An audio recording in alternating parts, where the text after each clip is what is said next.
It was approaching the end of summer, and my friends and I wanted to do some cool, mischievous things before going back to school. So, we had the genius idea one night to sneak into a nearby community pool. It was actually only a couple blocks away. It's right smack in the middle of a residential area, so instead of sitting on a main road or something, it actually just sat around a bunch of houses on a quiet road. During a hot day, the little parking lot would be full and the spot would be bustling. But at 1 in the morning, the place was of course dead. There's obviously a big fence surrounding the whole front entrance, as well as a cage that gets closed up when the place closes, so our best way was to get in through the side. We snuck into the backyard of a neighboring house and hopped the fence over to the pool. It was as easy as that. The 4 of us took off our shirts and jumped into the pool, which in retrospect wasn't smart, since any of the neighbors could have heard the splashes and just called the police. But we were dumb high schoolers. It was very, very dark within that whole enclosing. This pool had no lights, which is why it closed at sunset. James, Courtney, and Alyssa were on the other side of the pool, as I was just kind of doing my own thing at first, swimming around and getting my face wet. I saw Alyssa get out of the pool shortly after and run away. I swam over to see what was going on. She was just going to the water fountain though. The 3 of us just bopped around in the water for a bit, and eventually we heard Alyssa jump back into the pool from the other side. It was too dark to see much more than her black hair covering her face. But just then we heard Alyssa playfully call something to us as she was walking back to the pool. The 3 of us in the pool looked at each other. I know they were doing the same thing as me, counting heads. There were 3 of us on this side of the pool, and here came Alyssa walking over to our side. So who was that on the other side? Alyssa got in, but the 3 of us were distracted, looking at the head bopping around the water across the pool. James said across the pool, "Who is that?" Not even 2 seconds later, the head went underwater and disappeared from view. We took this time to whisper to each other, mostly things like, what should we do? What if that's security? And should we run? Suddenly I felt something grab my leg with force and tried pulling me down into the water. I kicked, splashed, and yelled for help. James came over to pull me out of the pool, while the girls were already running for it, screaming. It wasn't until I got to the stairs of the pool that the grip on my leg was released and I was free. We hopped the same fence we climbed over to get in and ran all the way back to Alyssa's house. I was convinced that whoever that was a security guard. That is, until they literally tried to pull me under the water. We don't know what to think. There are a few possibilities. Maybe it was just another kid messing with us, maybe it was a security guard who went way too far, or most likely, it was a dangerous person who had ill intent.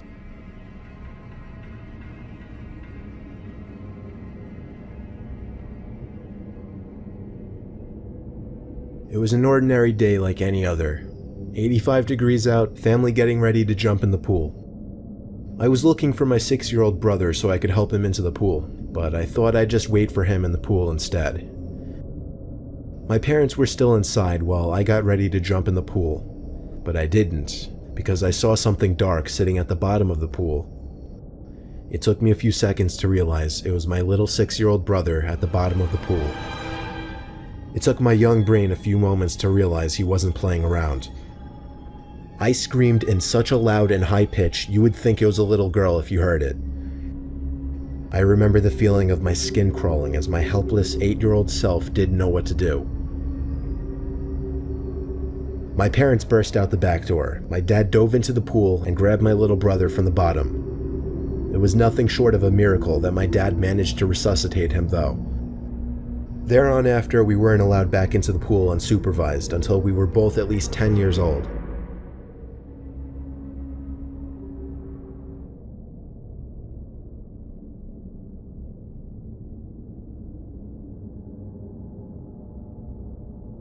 I remember waking up from a deep sleep and looking at the clock, seeing it was around 2 in the morning, when I heard splashes coming from my pool in the backyard. My bedroom window didn't have a view of the pool, so I had to run downstairs to the den to get a view. And let me tell you, I was freaking out on my way down there, especially given that I live alone. The blind was shut, but the windows were open, and I could still hear a little splashing coming from the pool. I had to be quiet opening the blinds, otherwise I risked exposing myself. I lifted the blinds only enough to get a view of the pool, but the splashing stopped. I waited a few minutes before deciding it was safe to go outside. I walked up to the pool and nearly had a heart attack when I saw a body submerged underwater on the shallow end. I pulled the body out of the water, hoping it was more than just a body still, but he didn't seem to be breathing. I looked around my yard in a panic, and by an off chance, caught a glimpse of somebody standing in my bushes. I ran back inside of my house and called 911. The police arrived surprisingly quickly and followed me to the backyard to find nothing but an empty pool. The body was gone, and so was the person standing in my bushes.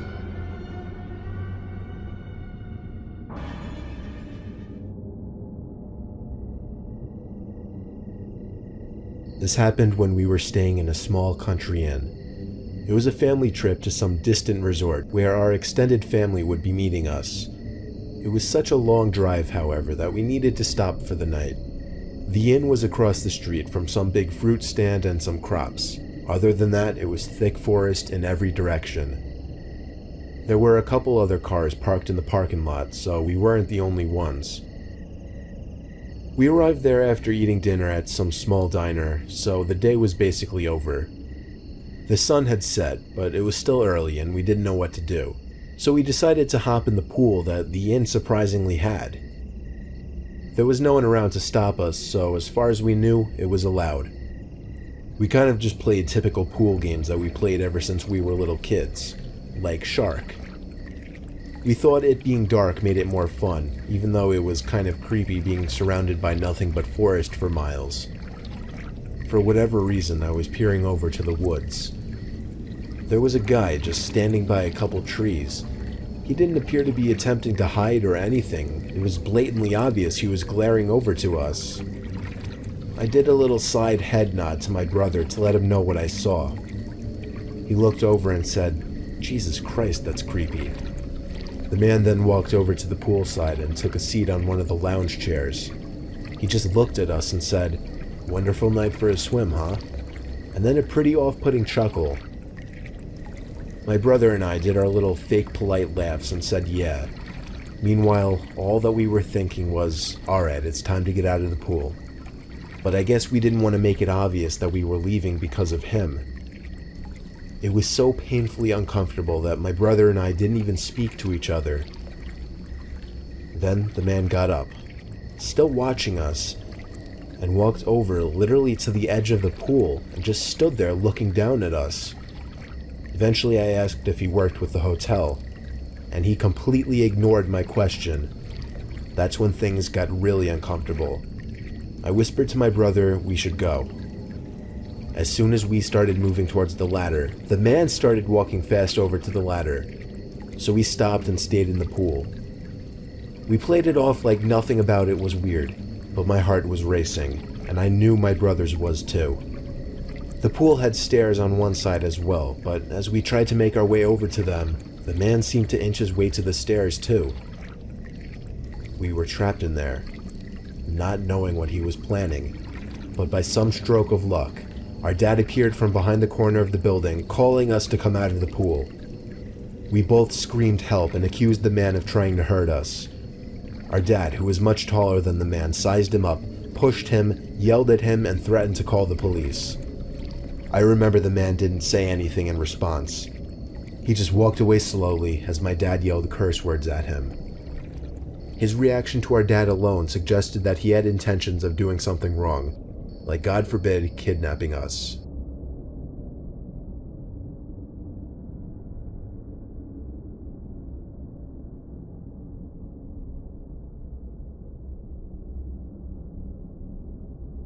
I'm gonna share a very disturbing memory from my early years. My name is Daniel. When I was 6, maybe 7 years old, our family lived in New Jersey. Our old house was on a very quiet street. We had the same next-door neighbor living next to us for as long as I was alive. One hot day when it was just my dad home, The neighbor came over and introduced himself to me as Paul. He asked my dad if he could take me to his pool, and from what I remember, he seemed very genuine and nice. I guess that's why my dad let me go with him. I remember hopping around on the shallow end of his pool, and he swam in the deeper end, watching me the whole time, smiling. He asked me questions like where I go to school, what I do for fun, what shows do I like, and so on. He asked me if I knew how to swim, and I shook my head no. He swam over to me and started lifting my legs and arms, trying to show me how to swim. It didn't really work out, but he said he'd invite me over one night and keep helping me. Well, apparently one night was the next night. I heard splashes coming from the pool next door from my room as I was laying in bed. I opened the window and saw Paul looking up to my window, waving. He called up to my window to come on over with my bathing suit. Excited by the thought of it, I threw on my bathing suit and snuck out the front door. It's funny. I knew well enough that what I was doing would go against my parents, given that I knew to sneak out. That night as we were in the pool together, Paul was extra touchy as he was supposedly showing me how to swim. But at the same time, I didn't realize what was going on. Suddenly I heard the shout of my dad from my window, and less than half a minute later my dad was in Paul's backyard, yelling at him, threatening to get a restraining order if he ever came near me again. My parents had me describe what Paul did to me, and I said nothing, because that's truthfully what I believed. They told me to never speak to Paul again, and pretty soon started looking for a new house. In the meantime, however, one night out of curiosity, I sat up from my bed and looked out the window. There was Paul, standing in his pool, looking up at my window, waving me over once again, but also putting his finger on his lips, meaning to be quiet. I shut the blinds and ignored him, listening to my parents. A few nights later, around the same time, there was a knock at the window. Or at least I thought it was a knock at first. It just sounded like a loud thump. Then there was another one. I opened my window and saw Paul down below in our backyard. He spoke up to me in a soft voice, asking me to sneak down and we'll hang out inside his house. I shut the window and went straight to my parents' room and told them.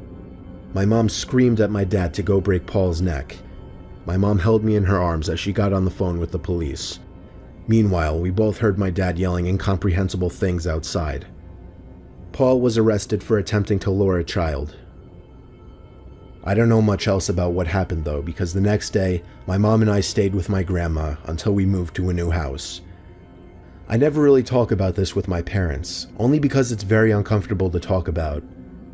And it's also just a painful memory.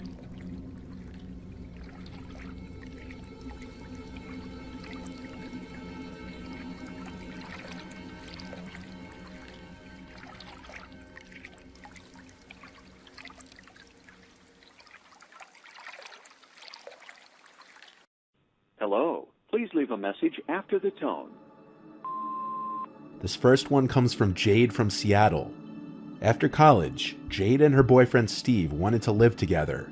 They had talked about this since they were freshmen in college together often, and eventually they started their lives together. But unfortunately, all has not been happily ever after so far. For some time, almost every day after work, Jade will come home to unwanted gifts from a stranger. Gift baskets full of things like jewelry and other expensive items, and on other occasions flowers with letters. But every single time there would be a gift basket left, it would include a photo of Jade out in public with family, friends, her dog, or her boyfriend. One day, Jade took the basket into the house and began crying, causing Steve to come running to her side. Steve was furious as he knew this wasn't just a sign of harassment, but also stalking. Steve would later install security cameras around the house. After a nice dinner one night, Jade was taking a bath and was listening to some relaxing music when she heard her phone ding. It was a text from an unknown number saying, "I'm outside." Jade screamed, causing Steve to rush in and see the text. So Steve checked the cameras through his phone and saw a tall man was at their doorstep. The man stood there for about 5 minutes before leaving in the direction of the woods. This was a screenshot of the man standing at the door with a black mask over his face. Jade also attached this video she recorded of herself home alone one night while Peter was at work, and the man came to the house knocking on the windows as she texts her mother and grandma in fear.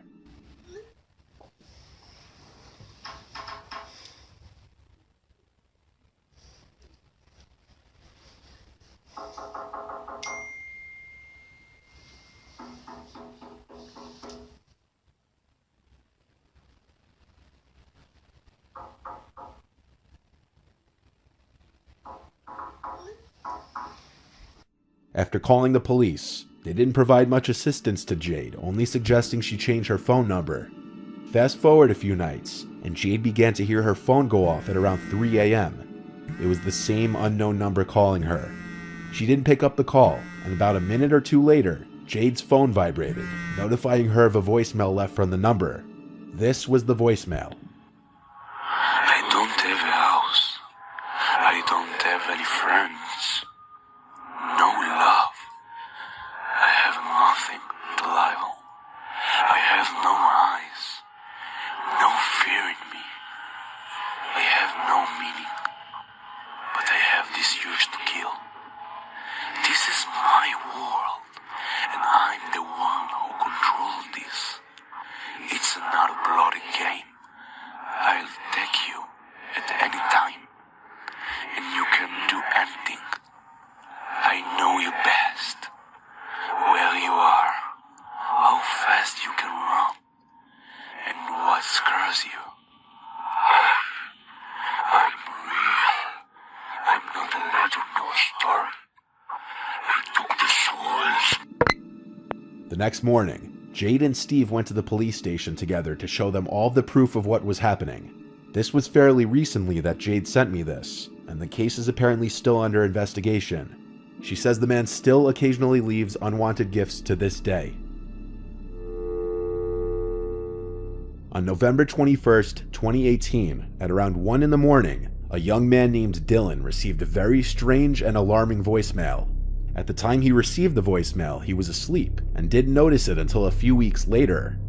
This was the voicemail. Hey Dylan, I just wanted to know, why is your bed that color? It's really nice looking out in the closet. It's a really nice blue and white bed. So tell me, what is your favorite scary movie? Or are you the scary movie? Dylan said he had no idea who the girl was. He didn't recognize the voice. Yet whoever it was had his number, knew his name, and knew the color of his bed, blue and white. The girl on the other end claims to have been in his closet, and whether that was true or not, the intent of the call was obviously to scare Dylan, and admittedly, it would be a very unsettling voicemail for anyone to listen to. At the end, she asks what his favorite scary movie is, which could have been a reference to the movie Scream. What's your favorite scary movie? I don't know. Dylan reported the call to the police, who apparently weren't able to help since Dylan had taken so long to report it. When he would try to call the number back, it would dial to a weird random number, which led to an invalid number error. Completed as dialed. Please check the number and dial again. A lot of women's worst fear are stalkers, people like the guy you just heard about in Jade's story. It's a much bigger and more common problem than most people realize. The voicemail you're about to hear was sent on December 14th of 2022 to a girl named Sasha. Sasha lives with 3 friends from her sorority in a house that they rent in Syracuse, New York. Sasha met a seemingly nice and normal guy while out in town with her friends. They spoke very briefly and she gave him her number. The man's name was Jeremy, and he doesn't go to school at Syracuse University like Sasha does. Rather, he was a local in the area. The two arranged to go on a date for drinks and dinner at a nearby bar. According to Sasha, the date didn't go well in her opinion, as he radiated unusual vibes, and she thought he was weird. She split the bill with him because she knew there wouldn't be a second date and she wanted to do the right thing. He dropped her back home after the date, and sent 3 texts later that night about how much fun he had and how much he liked her. It added to the discomfort for Sasha. Instead of responding, she hearted one of the messages, but the text continued on and on every single day, until the point that she decided to block him. Unfortunately, this was not the end. on the night of December 14th at 2:15 a.m. when everyone in the house was asleep, Sasha got an anonymous call that left this voicemail. Sasha, it's Jeremy. I don't know why you can't answer any of my calls or texts. I think it's pretty fucked up.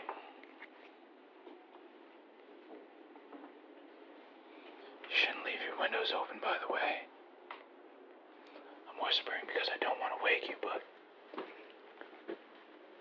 I left you a surprise on the kitchen table.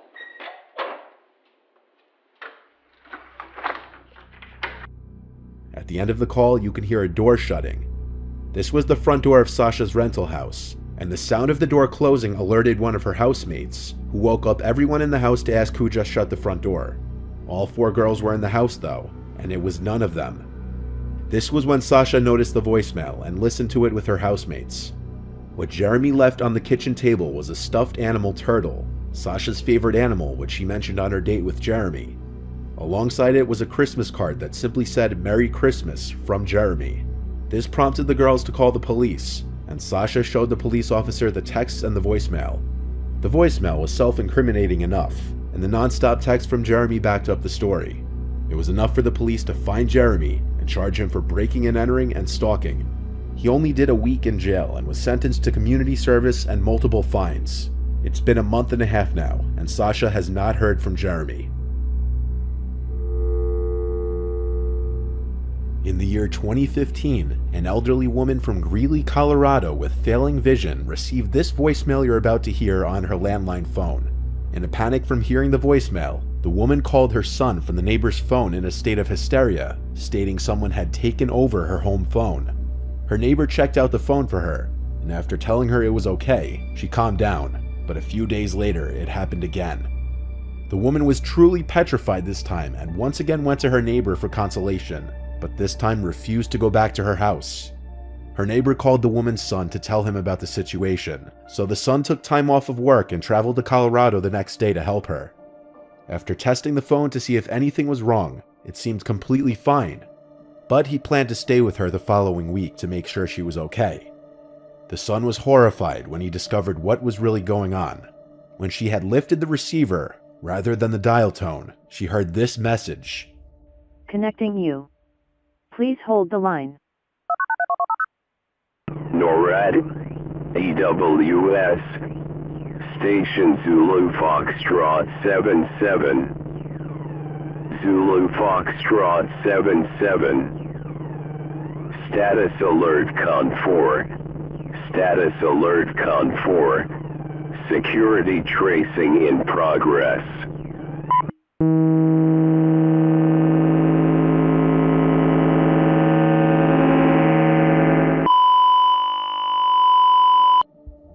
The message would come around the same time every day for the next few days, between 7 p.m. and 7:15 p.m.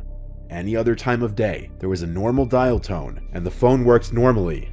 The weirdest part was that the phone wouldn't ring at these times. The recording was heard instead of the dial tone if they lifted the receiver to make a call between 7 and 7:15 p.m.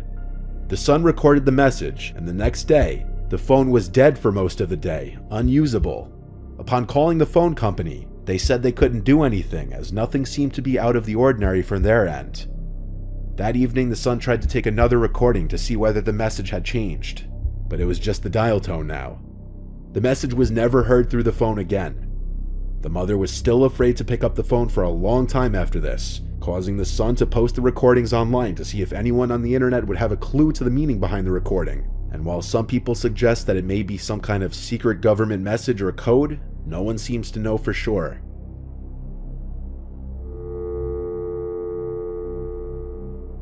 On October 29th of 2009 at 10:45 a.m., Braxton McCannon's mother kept receiving calls from his sister's phone. This was strange because Braxton's sister was home at the time, so as Braxton's mother left her room to go ask her daughter why she was calling her, she met her in the hallway. Braxton's sister was already on her way to her mom's room to tell her about the phone mysteriously calling her mother over and over again, and how it was scaring her. It was not her who was making the phone calls. It was her phone itself. The phone was currently still inside her room as they were talking, and during that time, Braxton's sister's phone called their mother again. This was proof to their mother that it was in fact not her daughter making the phone calls, as she was standing right there. This chilling realization wasn't the creepiest part though. This time there was a voicemail left after the call. Message skipped. Saved message.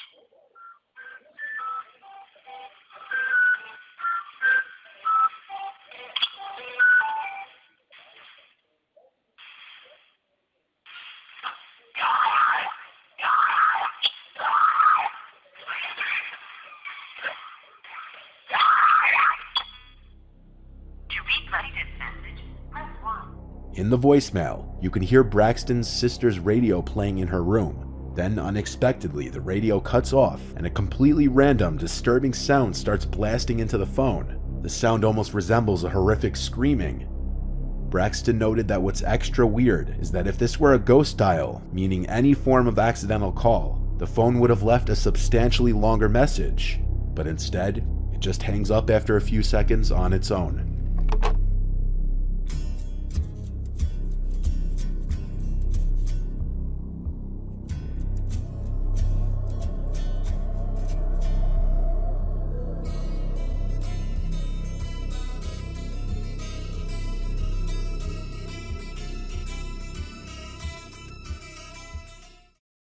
Hello, no one is available to take your call. Please leave a message after the tone. Having moved to his West Texas home not even half a year ago, a 28-year-old viewer who I'll refer to as John sent me this voicemail that he received in August of 2021 from an unknown number. John was going about his night when his cell phone began to ring, and on the screen it said no caller ID. This is rather unusual, as for anybody to come up on someone's phone as no caller ID means they went out of their way to intentionally hide their number. Often doctors will do this to keep their privacy from their patients, but other than this and a few other professional circumstances, this is usually at least a slight red flag. John let the call go to voicemail, not wanting to potentially get stuck on the phone with somebody he didn't want to be talking to. This was the voicemail he received.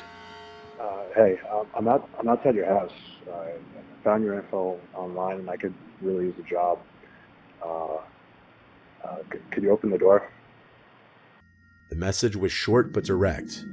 John immediately thought it was a joke or that they had the wrong number, but naturally he was curious. Either way, he knew he didn't want to open the front door, especially if someone was actually out there. But the man saying that John found his info online made him open up Google and search his own name. The second result on Google led to an online corporation database that listed all of John's public info, including his first and last name, phone number, and new home address. John is self-employed, but for the purpose of tax benefits, he started an S corporation in his name, literally with his name in the title of the business. This means his S corp, along with his name, would eventually be listed on numerous online corporate database websites. Coming to this realization, the voicemail suddenly seemed more legitimate.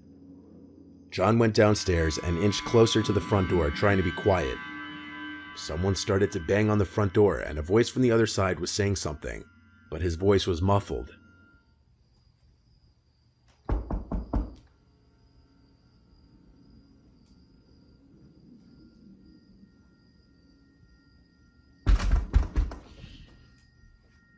John ignored the knocking until it stopped, but seconds later his phone vibrated again as he received a call, again with the no caller ID message. He ignored it again, incredibly scared. Another voicemail was left. This time there was no talking in it though. The knocking on the front door stopped, but moments later, a knocking from the back door ensued. He took out his phone and started to record again.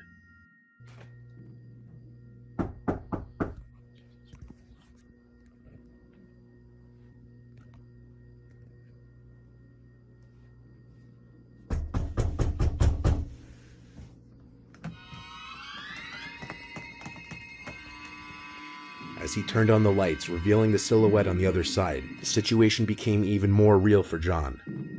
The guy called one more time, and Joe picked up, saying, "I have a gun, and I already called the police." The man on the other end claimed he was just looking for work, and he apologized and hung up. Then the knocking ceased. John contacted the websites displaying his personal information the next day, but they refused to remove the info. So he went through the process of changing his business name to no longer include his actual name. It's very unlikely anybody who's knocking on both your front and back door late at night and calling your number anonymously is there just looking for a job. If John opened the door, this probably would have had a much different outcome.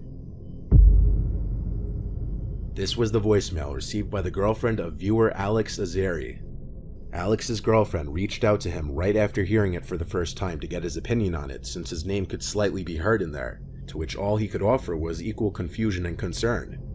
He assumed it was one of his friends pranking him at first, but after reaching out to all of his friends, they all claimed it wasn't them, and each of them thought it was equally creepy.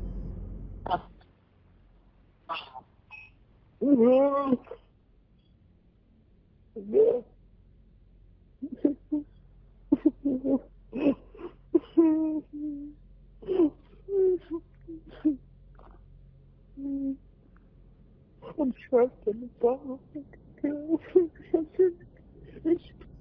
Alex had no outgoing calls, and the person specifically called his girlfriend while mentioning his name, so somehow they must have gotten both of their contact info.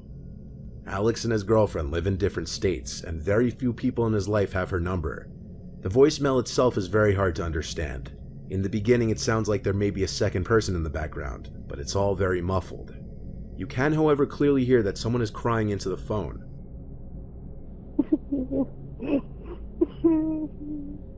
I'm trapped in the bottom. At this point it sounds as though someone is speaking, though it's very difficult to understand. It sounds like they're saying, "I'm trapped in the dark," although it could be something else.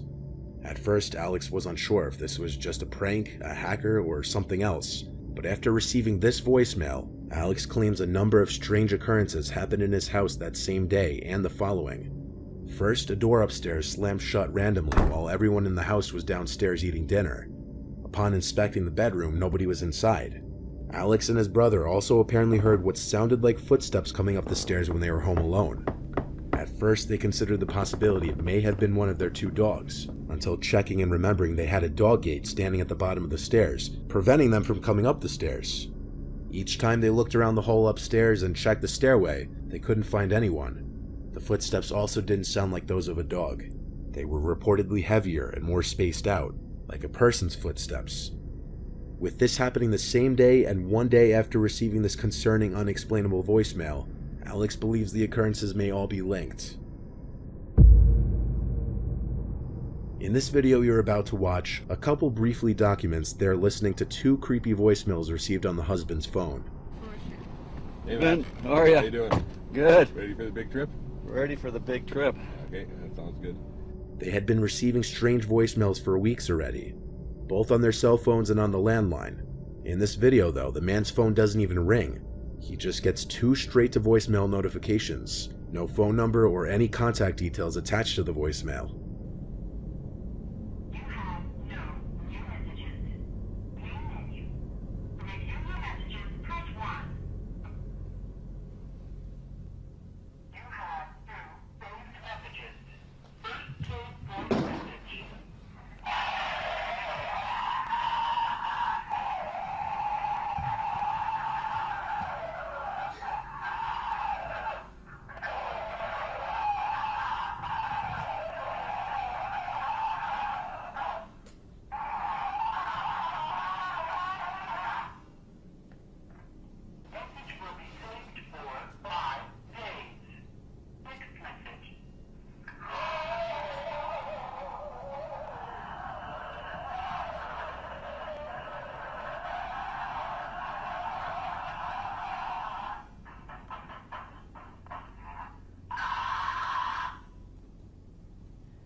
No.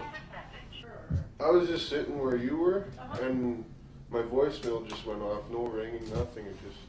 And that, like last Tuesday, it was about a 5-minute voicemail on the. Okay, so that's what your mother-in-law heard too, right? Yeah. I called out So the couple inquired about the calls from the phone company as well, both before and after this video. However, they did not have any records of the audio message being received. The couple described the voicemails as sounding like somebody was being tortured, or some kind of creature was screaming into the phone. The couple would also hear strange sounds in the house at night for a week, such as cabinets closing from the kitchen. They believed that what they were dealing with was supernatural. In February of 2021, 30-year-old Martha Ramirez woke up on a Saturday morning with a notification on her iPhone that said voicemail from an unknown number. Upon listening to it, this is what she heard. Martha. Martha. Martha. Martha. The voice you just heard in the voicemail was of Martha's father. This caused her a great deal of confusion and horror. But why? Why was this even remotely concerning? Well, Martha lost her dad to cancer in 2019. At the time this voicemail was left, he had been dead for almost 2 years. She listened to the voicemail over and over, trying to think of any other possible person it could be. But she knew her dad's voice. She knew the way her dad's voice sounded saying her name. She tried to think back to if her dad had ever left a voicemail simply repeating her name multiple times, but she couldn't remember a single instance. Even if she could, that wouldn't explain randomly receiving a voicemail of her father's voice years later. She called her service provider, but they were not able to trace anonymous calls. She asked her entire family if any of them were playing a messed up joke, but when she sent all of them the voicemail, they were all equally disturbed. She claims she was never a religious person at all, nor is she a believer in the supernatural, but she also doesn't believe this was the work of anybody she knew, or any kind of glitch. She says she actually believes this was her dad's voice contacting her, and it terrifies her deeply. This last voicemail was posted to Reddit 3 years ago. Part of the Reddit post read, "To make a long story short, my significant other got a new phone. For the first time, she has visual voicemail. A family member left her a voicemail today, and when checking it, discovered she had several missed voicemails. She started going through the voicemails. Typical stuff, family, bill collectors, but one voicemail dated Friday, June 9th, 2017 at 4:38 p.m. was from a number we do not know.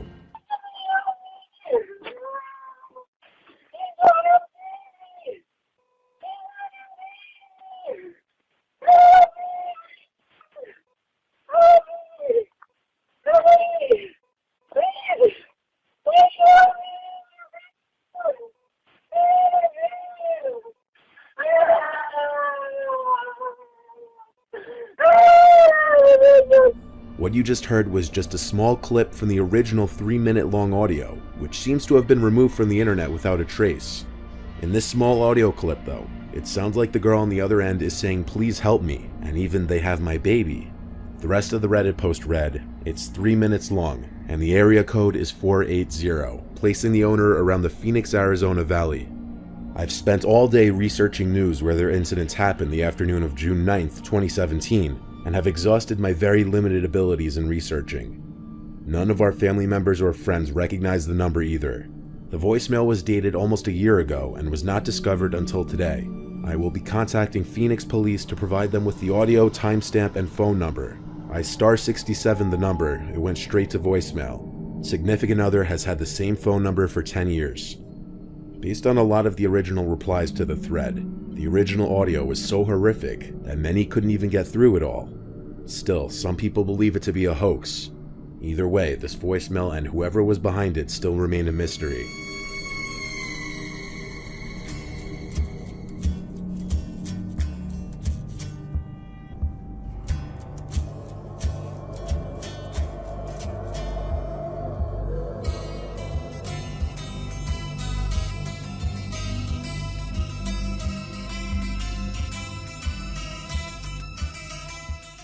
If you're like most people, you've probably at one point had the experience of your alarm clock becoming a part of your dream before waking up.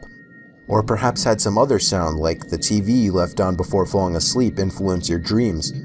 But what would happen if reality influenced your dreams during a nightmare? Well, it would probably only add to the horror.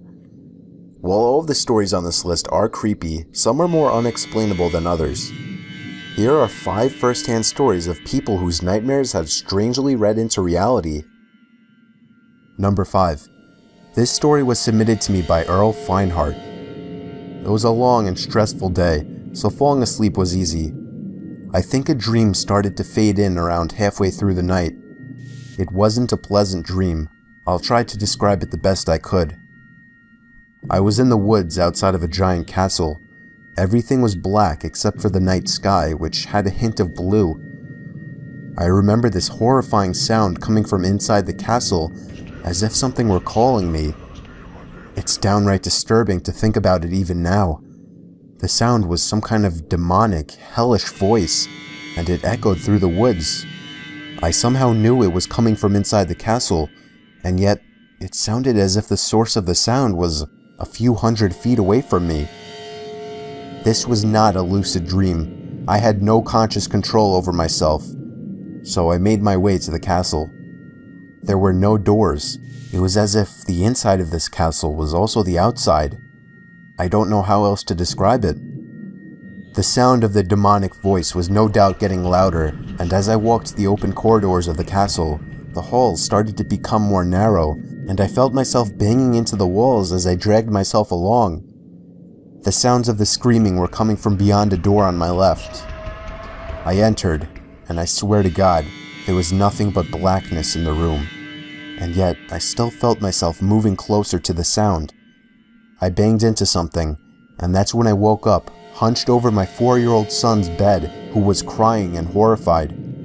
He had been screaming because he also had a nightmare, and I scared him even more, as he described the way I walked in and then stopped in front of his bed, slowly lowering myself closer to him. Number 4. This story was posted by a forum user named Joey Mancuso. I just want to point out before sharing my story that I am an atheist and do not believe in any kinds of miracles, gods, or anything of that sort. However, I still don't know how to explain this. I was having a really disturbing dream. It seemed to be Halloween night, and I was with my friends trick-or-treating. We hit 2 houses. The first one was normal from what I remember. When we rang the doorbell to a second house, the door opened on its own into a darkish blue living room. I stepped inside, and my friends were gone at this point. I looked around the room I was in. The door I had just entered from no longer existed. In fact, the whole room seemed to have rapidly changed appearance, a common occurrence in dreams. After exploring the house, I came to a room upstairs, even though I didn't remember climbing the stairs. On the wall I was facing was a giant framed picture, at least 10 meters long and 20 meters wide. The picture was of my 30-year-old cousin, who I hadn't seen in years. Her eyes were enlarged to an uncomfortable amount, and they followed me everywhere I went. The giant portrait suddenly cracked, and the rusty, scratchy, ear-piercing sound of the giant nails holding the portrait on the wall painfully filled my eardrums. The portrait started to fall off the wall, and I watched, completely frozen, as it fell on top of me. But before it could crush me, I was awake. It was maybe 5 in the morning. Minutes after waking up, my cell phone rang. I picked up. It was my uncle calling to tell me that my cousin had just overdosed on heroin and died. Number 3. I was having a nightmare that started off with me in my house reading a newspaper.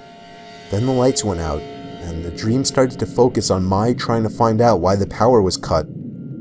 The fuse box was apparently in the basement in this dream, which is, by the way, inaccurate to real life. I went down to the basement with a flashlight and opened up the fuse box. There was a sticky note inside saying, "Go back upstairs to the red room."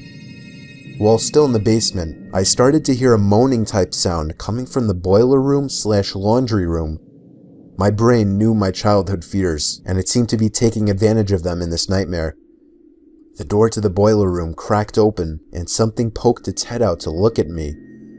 I left the basement after seeing this, following the sticky note's orders. I went upstairs to the second floor of the house, and there was a glowing red door at the end of the hall, a door that doesn't actually exist in my real house. Now, there was a disturbing echoing sound coming from beyond the door, and as I got closer, it became more clear that it was a voice, chanting the number 314, 314. I opened the door, and there was just a chair in the room, facing the wall across from me. The room was as red as the glow that had been illuminating through the door. The voice chanting 314 was clearer now. It was an extremely creepy voice, almost feeling like it was speaking into my ear. I woke up abruptly, with my heart beating somewhat quickly. I grabbed my iPhone that was sitting on the desk next to me to check the time. It was 3:14 a.m. You may think I just saw a clock while half awake or something, but I have no digital clocks in my room. The only clock would be the one on my iPhone that was in the same position as I had left it before going to bed. To this day, I have no idea how my dream knew it was 3:14, or if there was supposed to be some kind of meaning behind it. Number 2. This one was from an Ask Reddit post. It was a night during the summer 2015. I was high out of my mind after a party. I was fortunate enough to not get caught by my parents as I walked to my room to get straight to bed. I was at the part of my high where I was just exhausted and wanted to get some sleep, and so I fell asleep in probably 10 minutes or less. Have you ever heard about that idea that smoking pot and then going to sleep high alters your dreams or gives you some kind of enhanced dreaming capabilities? Well, after this one, I won't be fighting that theory. I don't remember anything before this dream. It started out with me in the woods in the middle of the night. In real life, you would just be surrounded by trees and the sounds of night critters, nothing special. But being that this was a dream, it was much worse. There were ghostly wind sounds coming from everywhere. Instead of bug noises, there were wolf howls and sounds of footsteps coming from behind me. There was that magically horrifying feeling of a dream that you just can't describe, but it made it so much more than just being trapped in the woods. I found myself running away from the footsteps that were consistently the same distance behind me until reaching a building in the middle of the woods. Of course, I went inside and boarded the door shut with planks that seemed to have come out of nowhere.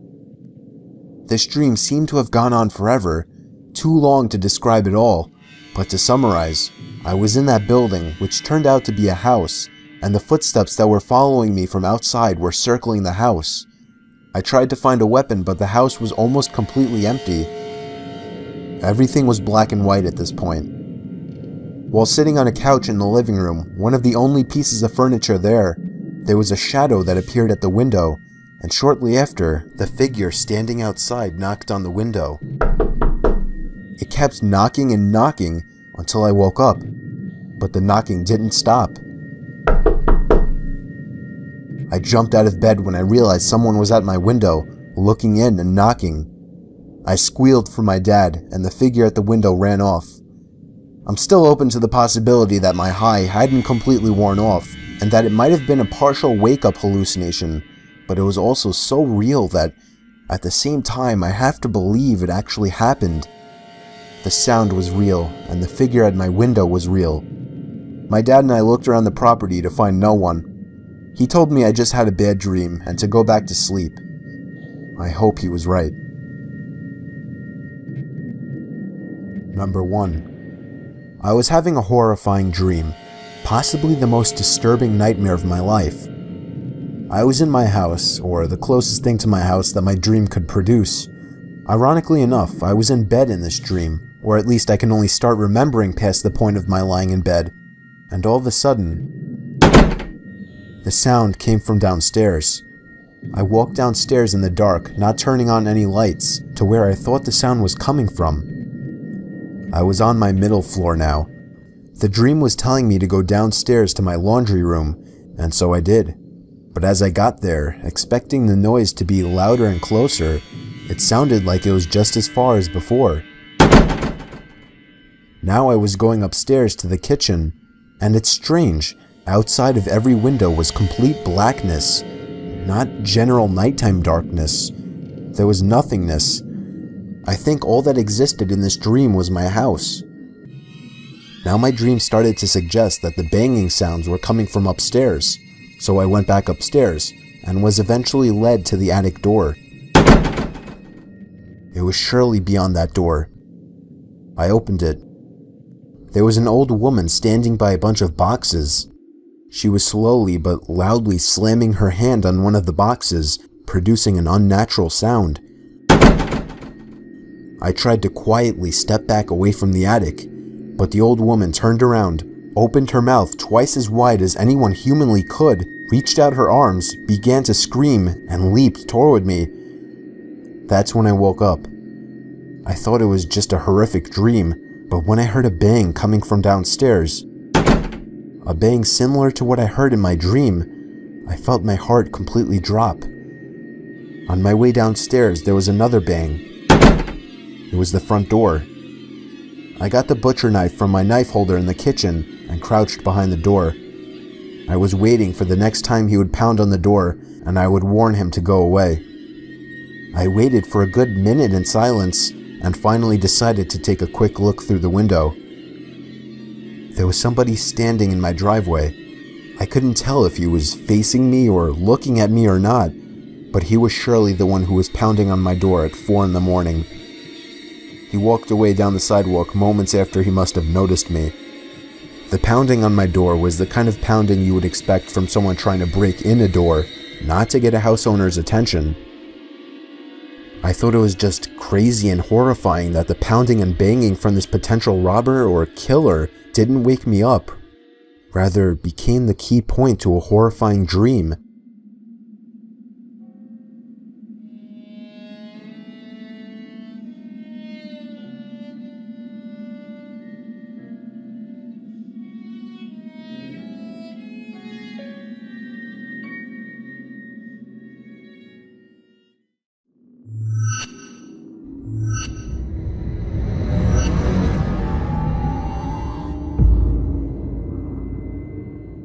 This first one was submitted by viewer Trent Leons, and when this was recorded, he and his family had recently moved into his grandparents' house. The house is in the middle of nowhere, so the family naturally had their guard down. However, one night at 1 a.m, while most of the family was asleep, Trent got a notification for a ring that there was motion at the front door. A notification for movement wasn't a concern as the family has outdoor cats that are active at night, but there was definitely reason for concern when it said somebody is at your front door. One of the family members grabbed a gun and went to open the front door, and that's where he started to raise his hands and started asking for help.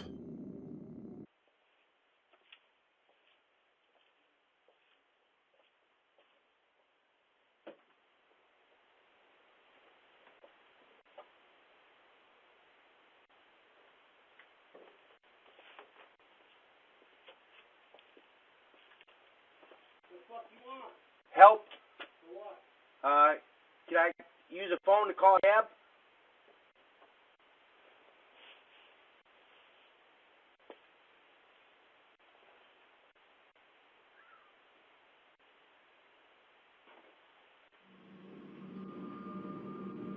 He asked to use a phone, to which the family gave him a cell phone, and with it he tried calling someone, but to no avail.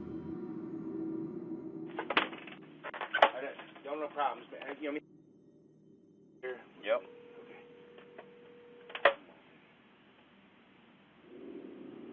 He then proceeded to start walking off down the road. As the guy was walking down the road, two of the family members decided to hop in their truck and find out where he was going, and they found him walking down the road and looking like he was going to another house down the road, the nearest one being half a mile away. The two family members decided they didn't want him near their house or any neighboring houses, so they offered he get in the bed of the truck and they'd drive him into town, and about a couple minutes later, they arrived in town and dropped him off. The whole time he had his hands up and kept looking at the two family members while he backed away from the truck. It could have been assumed that the man was genuinely looking for help and needed to call someone, if it weren't for the fact that other family members reported that the week prior, he was in another neighborhood around the area, allegedly asking for help again, in late hours of the night, going from door to door in dimly lit areas. It's quite possible that he may have been trying to maliciously gain entry into the homes of sympathetic or unsuspecting people. It's unknown if that's the case or if he was ever successful. This one was posted by a Redditor named T Course, and there aren't as many details on this one, other than it happened in a small suburb late on a rainy night. This was way past solicitation or visiting hours. The homeowner wasn't home at the time and saw the notification the next day, which is when they saw this video footage. From the darkness appears a middle-aged woman with an umbrella, with her mouth gaping wide open. She stands there for about 20 seconds after ringing the bell, the whole time with her mouth hanging eerily wide open, aside from closing it for a couple seconds, showing that her mouth didn't appear to be stuck in this hanging open position.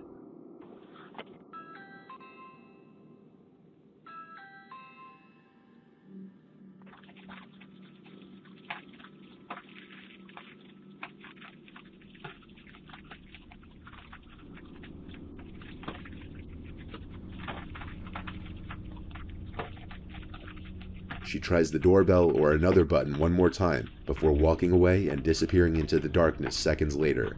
The homeowner says he didn't recognize this woman at all. Some people believe it was some kind of condition the woman was suffering. Whether it was or not, this wouldn't explain why she was ringing a stranger's doorbell in the late hours of the night.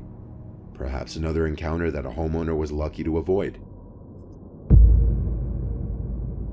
This footage was captured as a homeowner was entering her house after just getting home. The woman lives in a suburban town in Illinois.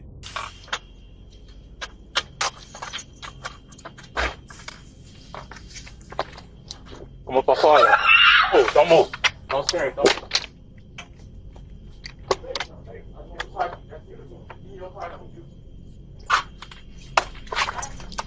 Okay. The woman in the video was unaware of the fact that she was being watched from the distance by two people hiding in the dark, waiting for her to open her front door. As she steps into her house, the two aggressors take their chance to enter the house while the door is still open. The woman screams as she's startled by the unwelcomed visitor behind her. The first of the two teens to enter the house says don't move and don't scream. Como pra fora. Oh, don't move. Don't stare. Don't. The rest of what is said between he and the woman is inaudible. However, according to the woman in the video, he demanded her car keys. After handing him her keys, which can be seen in one of the teenager's hands, the two take off towards her car, which they then steal. There was someone else in the house with the woman who was also held at gunpoint alongside her. He also remains nameless. The woman wasn't harmed, thankfully, and one of the two teenage aggressors were found and arrested, 18-year-old Brendan McCrew. The other aggressor has still yet to be identified. This video is a prime example of why you should always be aware of your surroundings before opening your front door. This past July in 2021, this disturbing footage caught on a couple's Ring doorbell camera surfaced on the web. In the footage, a tattooed man with a long gray beard holding a plastic bag, apparently talking to himself, approached the front door of the couple's house. The man in the video apparently spotted the unnamed wife inside of the house through the kitchen window. He approached the front door, where he repeatedly started saying, "Are you sure? Are you positive? I just have a few questions for you." Are you sure? I just rang your doorbell because I have a couple questions for you. Are you sure? I just rang your doorbell because I have a couple questions for you. Are you sure? What? Are you sure? I just rang your doorbell because I have a couple questions for you. Are you sure? Are you positive? Are you sure? I just have a couple questions for you. Are you sure? Are you positive? I just have a couple questions for you. Are you sure? Are you positive? Are you sure? Are you absolutely certain? The wife said she never responded to the man. She simply hid in her home and called 911. The man was standing there knocking on the glass, repeating the same three things over and over to nobody. Her husband, who was not at the home at the time, accessed the intercom system and asked the man who he was as he was walking away. This caused him to come back, look into the camera, and start saying some pretty nasty, disturbing things. So who are you? What? Yeah? Are you sure? Who are you? Hey, I just had a couple questions. I just wanted to ask you about TV show. Yeah, can you hear me? What I'm looking for is for the girl that's in the house to come out here because I'm going to rape her and kill her. Can you have her open the door? I'm going to rape and kill the girl that's on the other side of this door when she lets me in. I want to rape her and kill her because I have a knife and a gun. Yeah, and I'm going to knock on her door again. All right. He was saying he wished to rape and kill her and asked if she could open the door multiple times. After one more unsuccessful knock, the man walked away, talking to himself in different voices as he did.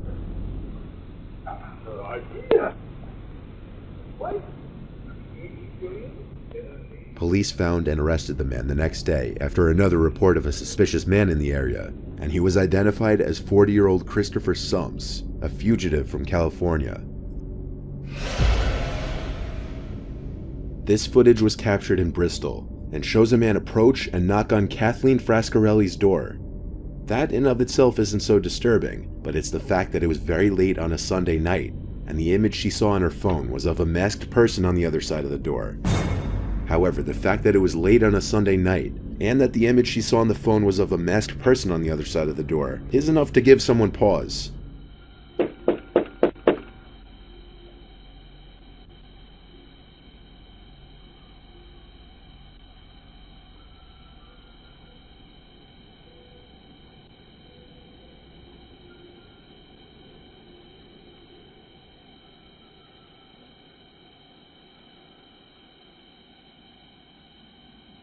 While playing back the video footage, Kathleen the homeowner noticed that the masked person tried opening the door at first, but thankfully it was locked. She described the mask as having this grotesque smile that never went away, and still hasn't gone away from her memory.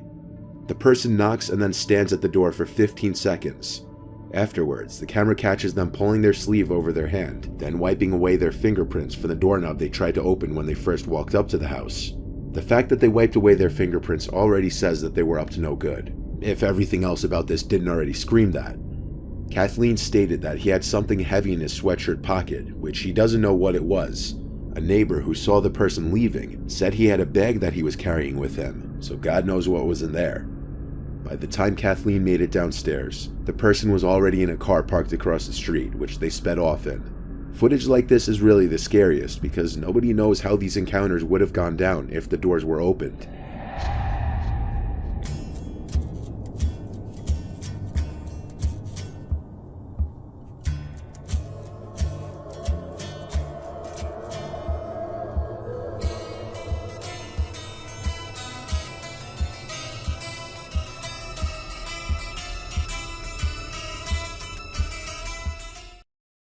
Home security technology has come a long way.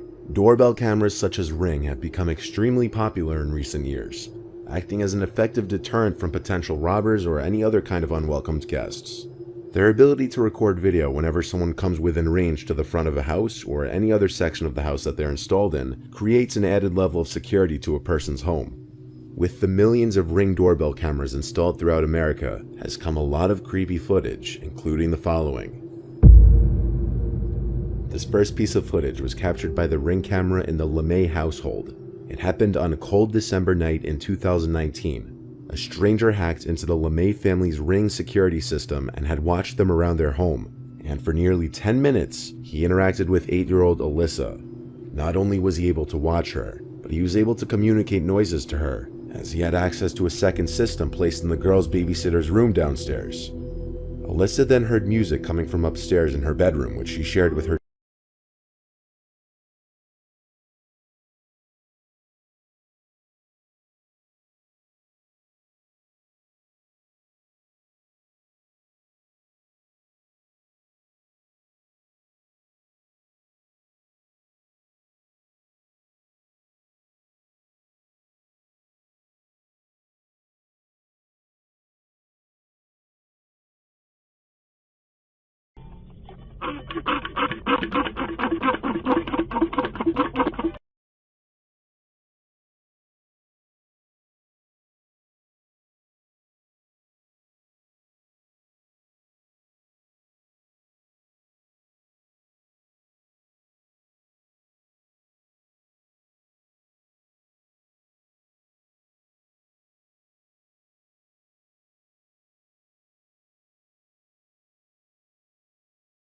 realized someone was watching her in the bedroom because the blue light from the Ring camera was blinking.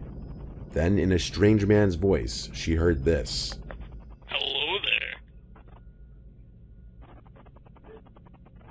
The 8-year-old gasped and tried to figure out where the voice was coming from. She would pick up her toys to see if they were what was making the noises.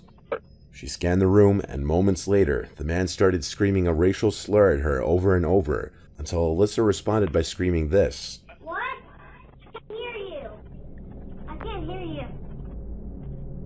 The The man proceeded to tell her to go call her mom the racial slur and demand that she repeat it back to him. Moments later, the voice would reply to Alyssa asking who are you by saying he's her best friend, he's Santa Claus. I'm your best friend. I'm Santa Claus.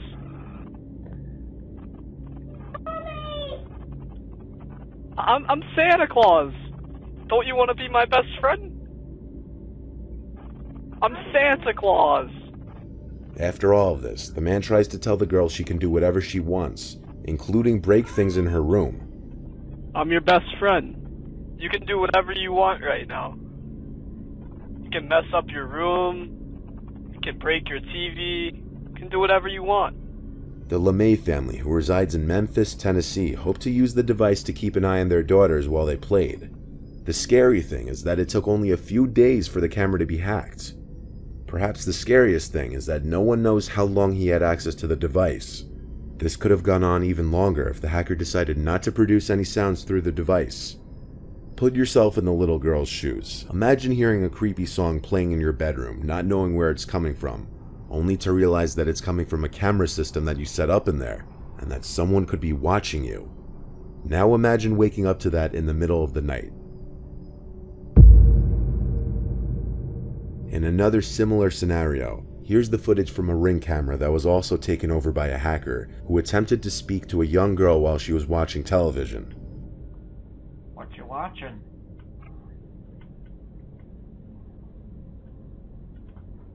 Hey, what show is that? The father and homeowner, Adam Kerselik, had set up the Ring camera in his kitchen.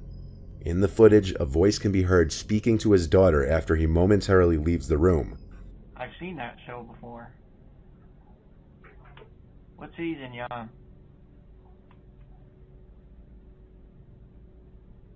Hello? When Adam re-enters the room and opens the fridge, the voice says, "What are you eating?" Hello? What are you eating?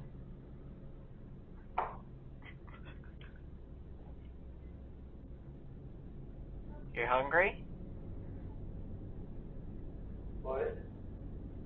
He looks around at first, rightfully confused as to where the voice could be coming from, though he eventually catches on and approaches the camera as he asks, "Who is this?"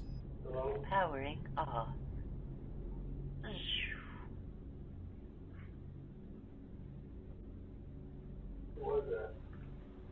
Hello.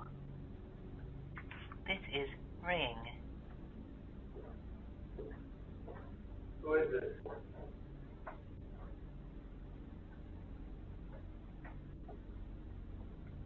Who is this?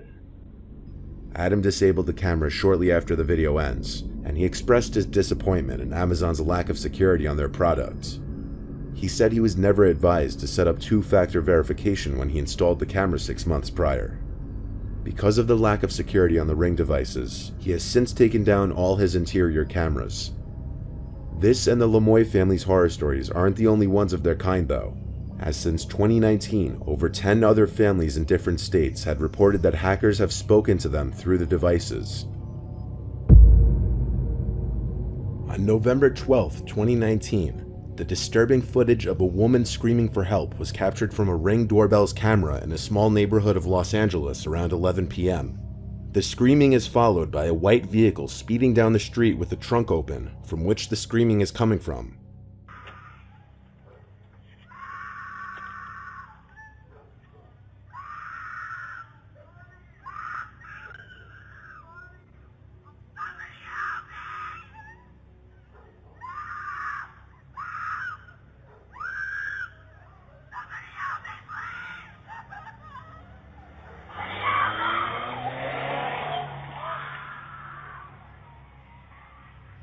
Police were not aware of the doorbell footage until the following morning, but on the night of November 12th, they responded to a report of a possible kidnapping.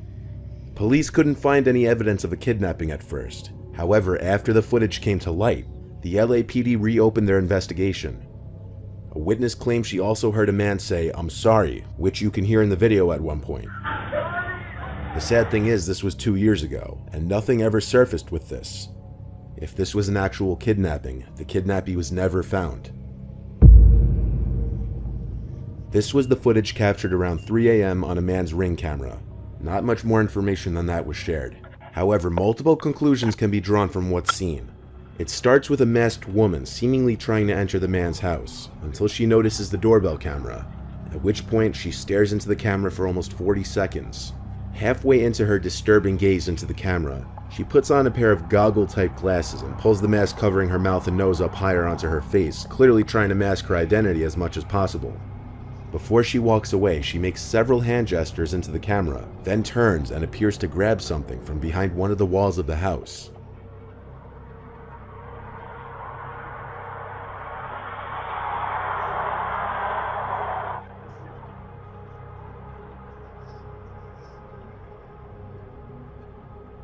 As she slowly walks away from the house, you might assume she's leaving for good.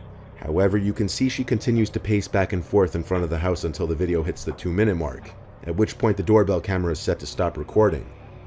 After the video ends, however, according to neighbors, the woman was seen standing outside the house for at least another 20 to 30 minutes before finally disappearing.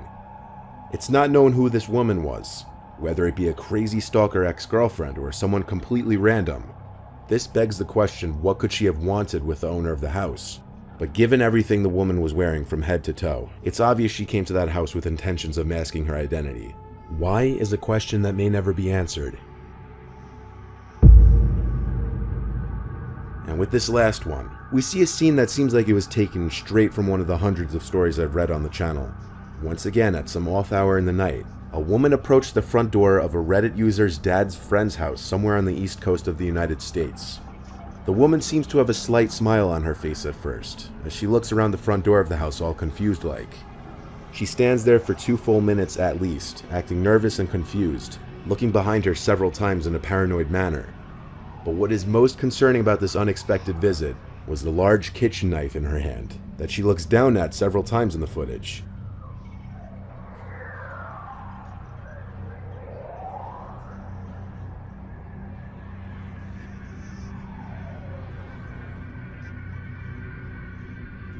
While the generally accepted theory on this was that the woman has some form of dementia, and while this may be a realistic explanation, this cannot be 100% confirmed simply based on the video.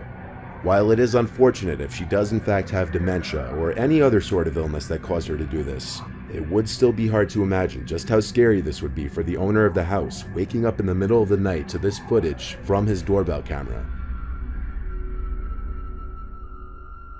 Surveillance cameras in general have come a long way in providing security to people's properties. While Ring doorbell cameras continue to prove to be useful in adding a layer of defense or serving as a mental deterrent to uninvited guests, you clearly have to be cautious about setting up these cameras on the inside of your house because of the potential for hackers to gain access to them, as seen in the first 2 examples in this video.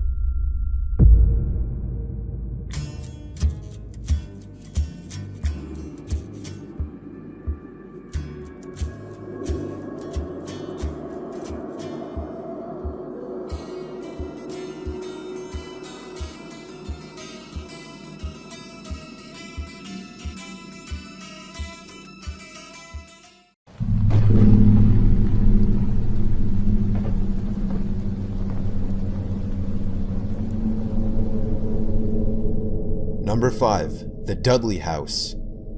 Gideon Dudley settled in this house in 1747 on land that was once a Mohawk Indian tribal ground. The surrounding forest was named Dark Entry. Many people are said to have vanished into the forest, while many others who have lived in there have gone insane. People who visit the forest today claim to hear screams coming from deeper in the forest. Visitors to the area have even had the sensation of being pushed by unseen hands, scratched, and witnessed orbs. An anonymous person who got close to the house claimed to have heard manic banging on one of the windows from the inside. He couldn't see who or what it was, as the blinds on the other side were down. However, he could see the blinds being pressed into the window with each bang. Now owned by the Dark Entry Forest Association, it is heavily patrolled by state and local authorities who warn that anyone visiting the site will be arrested. Number 4. The Harlow House. In 1932, 42-year-old Hollywood producer Paul Byrne married 21-year-old Hollywood starlet Jean Harlow. 2 months later, Byrne died under mysterious circumstances in the couple's home. After crime scene tampering from high-level studio executives, his death was ruled a suicide, though suspicions fell on his ex-wife, who committed suicide a day after his death. Jean would die 5 years later of renal failure, and the house later became the home of Sharon Tate, who claimed to have seen Byrne's ghost on the grounds. Sharon Tate, as you might know, was savagely murdered by members of the Manson family. People who have gone to visit the house or just to see it up close in person have reported seeing shadowy figures standing by the windows, and at other times feeling a ghostly presence surround them. Number 3. The Connecticut Funeral Home. Built in 1916, this suburban residential home was used as a funeral home from the 1930s until it was purchased by the Snedeker family of upstate New York in 1986. Upon moving in, the Snedekers found various mortuary items, such as coffin handles and a blood drainage pit. And a series of supernatural phenomena showed up next. First, it started out with just doors and windows opening and closing. Then it got much more horrifying. They would wake up at night to screams coming from around the house, or cries coming from inside closets. The oldest son, who was at the time in the middle of radiation treatment, began to exhibit radical personality shifts, becoming withdrawn and angry. He began writing poetry with necrophilic themes, and during one intense episode, he attacked his cousin with the intent to rape her. His family had him arrested and taken for an evaluation, where he was pronounced schizophrenic. He was removed from the house and seemed to get better, until returning. They moved out sometime that same year. Number 2. The Summerwind House. Located on the shores of West Bay Lake in the far northeast regions of Wisconsin are the ruins of a once grand mansion that was called Summerwind. The house is long gone now, but the memories remain, as do the stories and legends of the inexplicable events that once took place here. The mansion was built in 1916 by Robert P. Lamont as a summer home for he and his family. Nestled on the shores of the lake, the house caught the cool breezes of northern Wisconsin and provided a comfortable place for Lamont to escape the pressures of everyday life in Washington, D.C., as he would later go on to serve as Secretary of Commerce under President Herbert Hoover. But life was not always perfect at the summer home, as legends have it. One night, the basement door began to rattle, and Lamont, thinking it was an intruder, actually fired a pistol through the door twice. It turned out it was not an intruder, however, but rather a ghost. The bullet holes in the basement door from the kitchen remained for many years. Upon the death of Robert Lamont, the house was sold a couple times. It seemed that nothing strange really happened there besides Lamont's encounter with a ghostly intruder until the early 1970s. It was in this period that the family living in the house was nearly killed, supposedly by ghosts. Arnold Hinshaw, his wife Ginger, and their 6 children moved into Summerwind in the early part of the 1970s. They would only reside in the house for 6 months, but it would be an eventful period of time. From the day that they moved in, they knew strange things were going on in the house. It had been vacant for some time, but it had apparently been occupied by otherworldly visitors. The Hinshaws and their children immediately started to report vague shapes and shadows flickering down the hallways. They also claimed to hear mumbled voices in darkened, empty rooms. When they would walk inside, the sounds would quickly stop. Most alarming was the ghost of the woman who was often seen floating back and forth just past some French doors that led off from the dining room. Windows and doors that were closed would reopen on their own.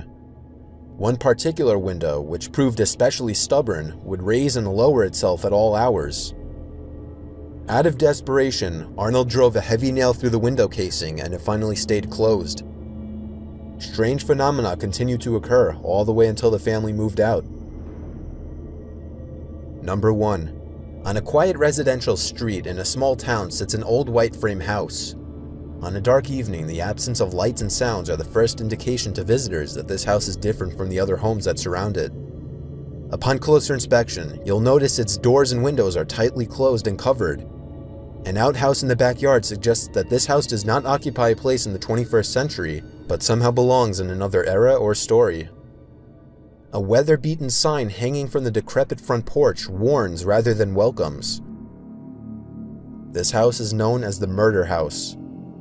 The walls still protect the identity of the killer or killers who bludgeoned to death the entire family of Josiah Moore and 2 overnight guests on June 10, 1912. Almost 97 years later, the house's secret continues to draw many visitors to the door.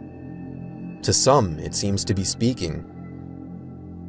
Visits by paranormal investigators have provided audio, video, and photographic proof of paranormal activity. Tours of the house have actually been cut short by children's voices, falling lamps, moving ladders, and flying objects. Physics seem to have confirmed the presence of spirits dwelling in the home, and many have claimed to communicated with them.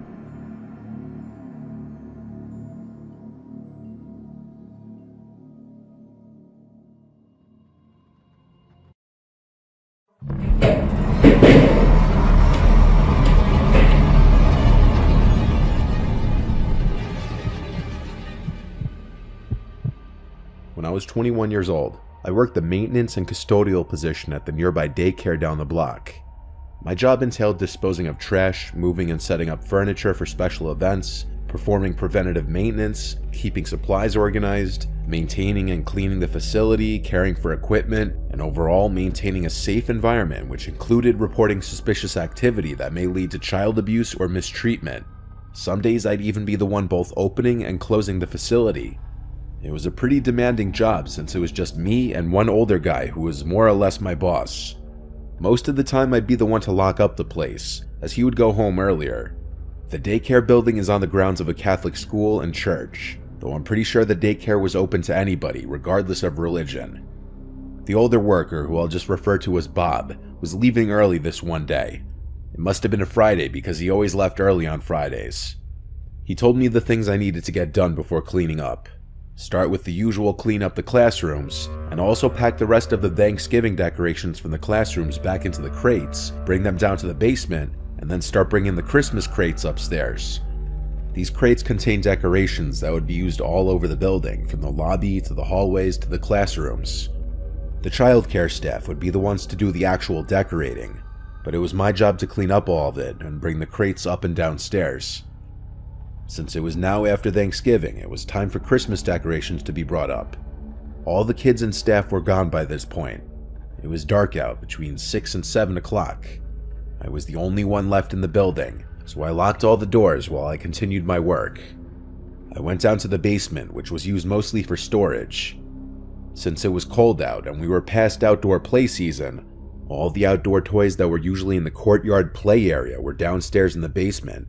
This included but wasn't limited to plastic slides and those toy cars that kids would move themselves in with their feet.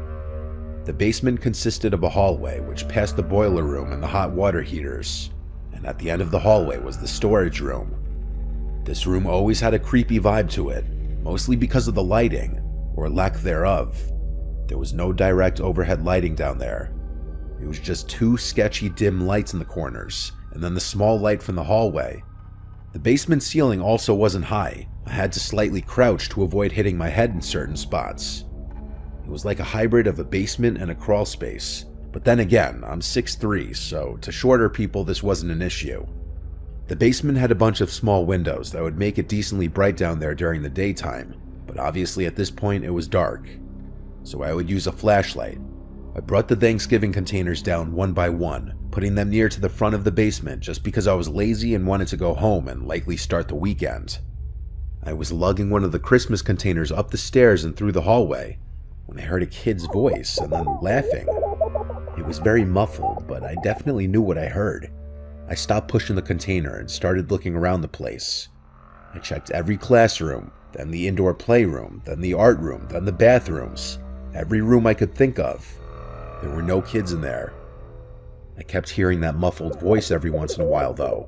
The one place I didn't check was the basement. I walked back to the basement door and looked down the stairs, waiting. I heard a noise come from down there. The realization that there was a kid down there dawned on me, and so I ran down the stairs yelling, "Who's down there?" thinking one of the kids snuck down there. I got to the bottom and ran the basement hallway to the storage room. I saw one of the toy cars moving for like a second before coming to a halt. It was 100% as if it had just been pushed. I stood in place and looked around the room. I didn't see any kids that could have just pushed that car. I said, "Anyone down here?" multiple times. It was dead silent. The silence was actually deafening. I started actually looking inside the boxes and containers, thinking a kid could be hiding in one of them. But halfway through, I started realizing there was no way a kid could close any of these containers or boxes on top of themselves. At this moment, I felt like I was alone, but that I also wasn't. I can't explain it. And then, right behind me, I heard something plastic drop to the floor. There was no draft whatsoever down in that basement. I didn't even turn to see what it was. I just fled to the upstairs without looking back. I stopped at the top of the stairs again, and when I heard what I could only describe as a child's whisper down there, I slammed the door shut. I didn't know what else to do except call Bob, and in short, he said if I think there's a kid down there that I need to call the police. The scary thing is, I didn't think there was a kid down there, but I still called 911. I just couldn't leave without confirming. And I was right that there were no kids down there, because with the help of a couple police officers, when we looked down there, there was nothing but a bunch of boxes and containers full of supplies and decorations. I also couldn't find anything on the floor that could have made that plastic sound dropping on the floor. Given the fact that there was nowhere else to hide down there, and no one reported their kids missing, the cops could do nothing except leave. I could tell the cops felt like I wasted their time, but I was too disturbed to be embarrassed of the police call. I quit right before Christmas, before I ever had to go back down to that basement again.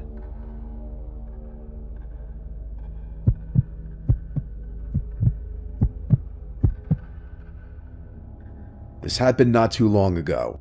I live alone in my apartment. I'd like to get it out of the way that I don't take any medication, nor am I diagnosed with anything that would impair my awareness or cause me to hallucinate. This night was a one-time incident that I can't explain, and I really hope it stays a one-time incident. I had a long day at work. I work as a construction worker in the city, and I go to the gym 4 to 5 days a week on top of it. So depending on the projects we're working on at work, when I get home, I'm ready to collapse on a couch. After work and the gym one night, I stopped for food on the way home because there was no way on earth I was about to cook. I was shot. I got home and plopped the Chipotle I just bought on the ottoman in my living room, and I just laid out on the couch as I ate. This was later in the week, so I was already tiring out. I demolished the Chipotle, and I definitely could have eaten more, but I was honestly so tired that I actually fell asleep on the couch while watching TV. I woke up a few hours later, realizing it was like 11 o'clock at night. I was so comfortable on the couch under the blanket, honestly, that I didn't want to get up, but I realized I left my contacts in, so I went to the bathroom to take them out, and at that point, I went to my bedroom to just go to sleep in my actual bed. Walking to my room, I heard my name called from the living room. All I could think was, what the actual fuck? It was a female's voice. I turned back around and went into the living room. I flicked on the light, but the room was too blurry. I said, "Who was that? Mom?" No answer. I had to go get my glasses from my room if I wanted to see. I made my way to my nightstand and grabbed my glasses, and then went back out to the living room. I was the only breathing soul in here. My apartment isn't huge, it's just the kitchen and living room, which are one space, then my bedroom and a bathroom. Not many places to look, and not many places to hide. But there also shouldn't have been anyone in my apartment. I called my mom just to confirm she wasn't here, and I apparently woke her up with my phone call, so that answered that. I chalked it up to a brain fart moment, because clearly no one was in here, and so I went to bed. It wasn't as easy to fall asleep this time, because now all I was thinking about was how I just heard a voice say my name. It was when I was finally seemingly starting to fall asleep that I heard a female voice say my name again, from inside the bedroom. I flipped over on my back and looked across the room. All I could see was this big, tall, human-shaped mass a few feet in front of my bed. I could see the long hair of a woman, and I could barely see what I must have imagined to be distorted facial features. I let out a harrowing scream as I fumbled for the light switch or my glasses. I knocked over the lamp as I finally found the switch to turn it on, and now there was nothing at the end of my bed. I put on my glasses and searched every nook and cranny of the room, under the bed, the closets, and the dresser. Then I checked the rest of the apartment. I can say matter-of-factly that there was no one but me in this apartment. I felt like I was losing my mind. The only way I managed to go to sleep that night in that apartment was convincing myself I had hallucinated these things because of my lack of sleep or overworking myself. When I tell people about this, I downplay it, saying, yeah, I hallucinated this one time. I don't go into detail about how real it all was, because then some people get doubtful or think I was on drugs. It was without a doubt the scariest, most surreal moment of my life, hallucination or not.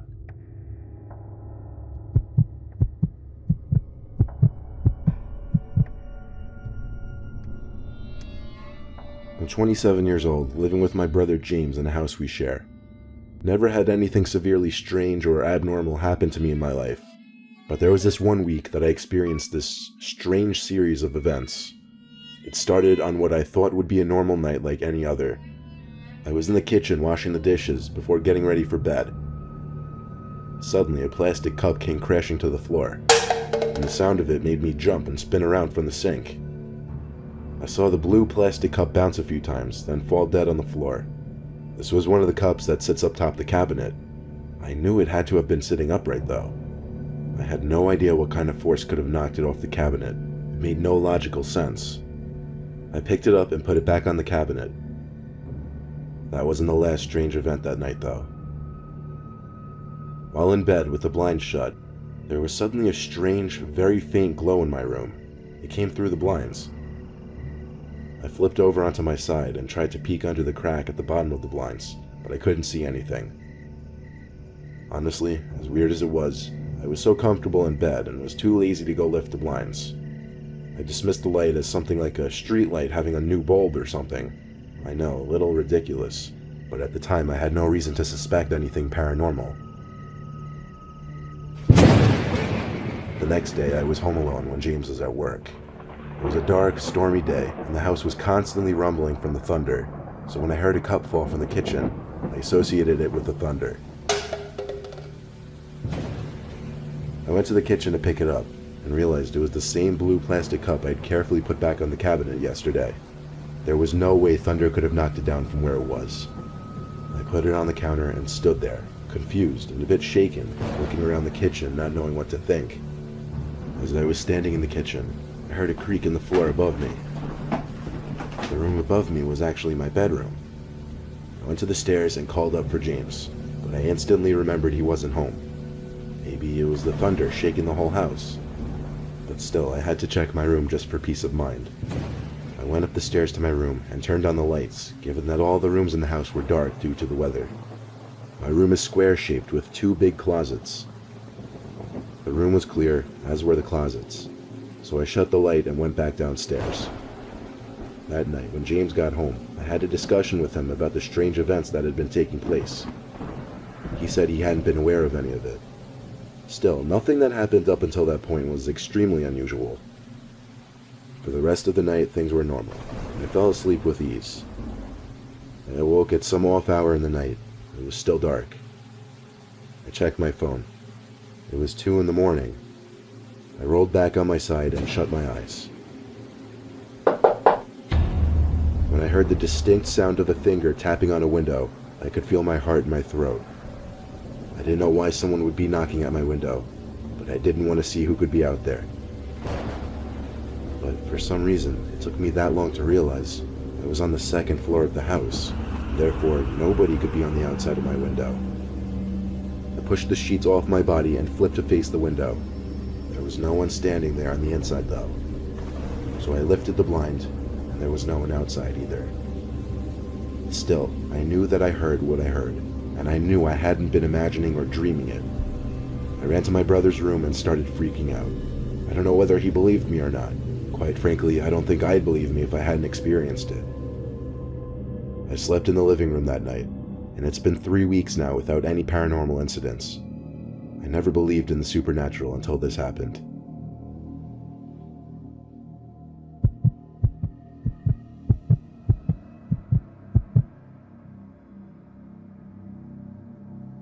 I once took a road trip from New Hampshire to Florida.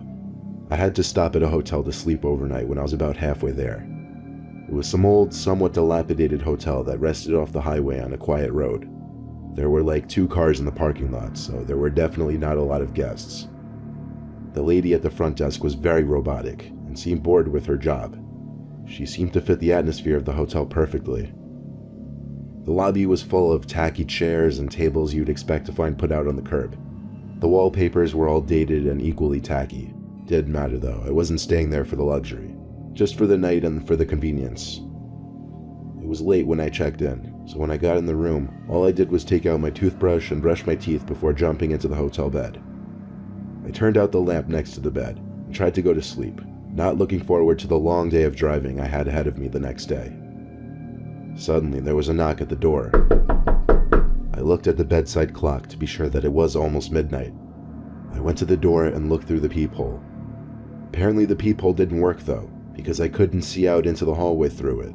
All I saw was black. I looked down at the crack under the door, but didn't see any outlines of feet blocking the light, so I opened the door just a little bit to peek into the hallway. When I didn't see anyone standing in front of the door, I opened it fully and then peeked down both sides of the hallway. It was clear, so I had to suddenly question if someone in this relatively vacant hotel was pranking me.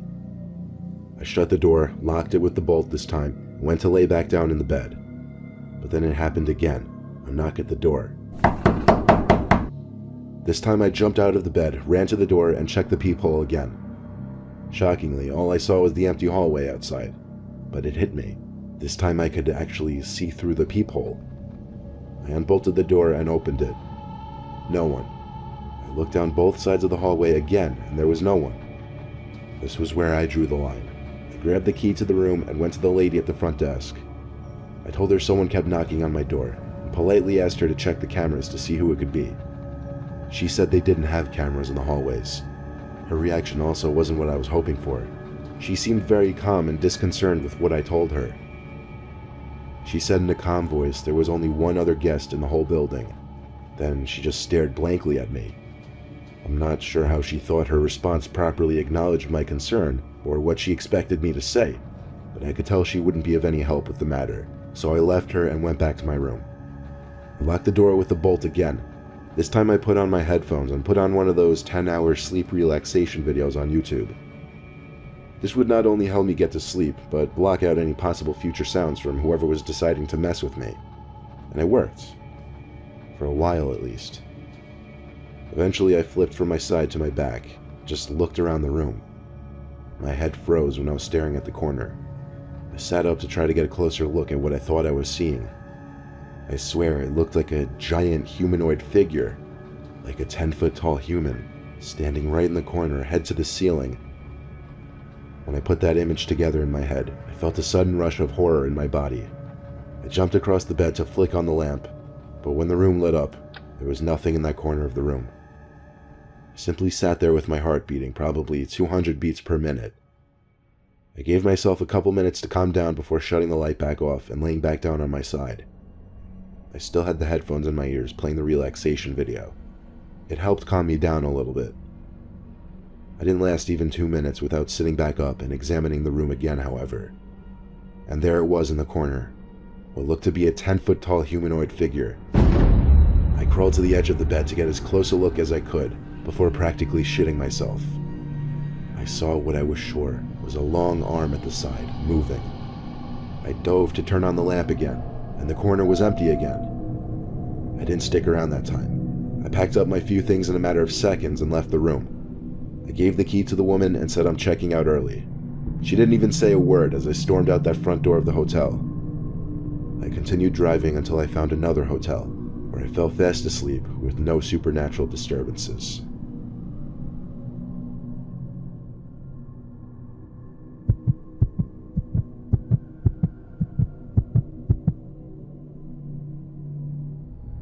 As a kid, I had a bedroom on the first floor.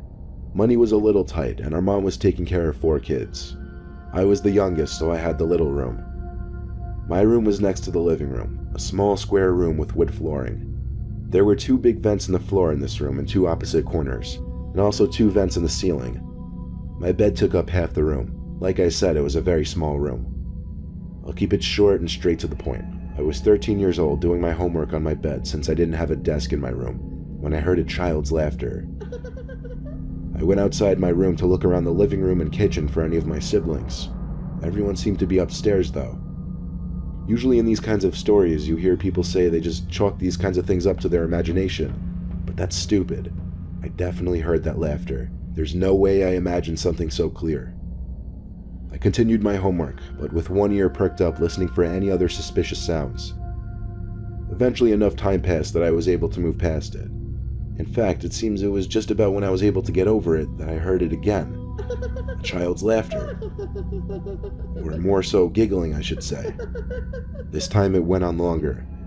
It wasn't coming from outside my room. It was somewhere in the room. I figured one of my brothers were hiding from me.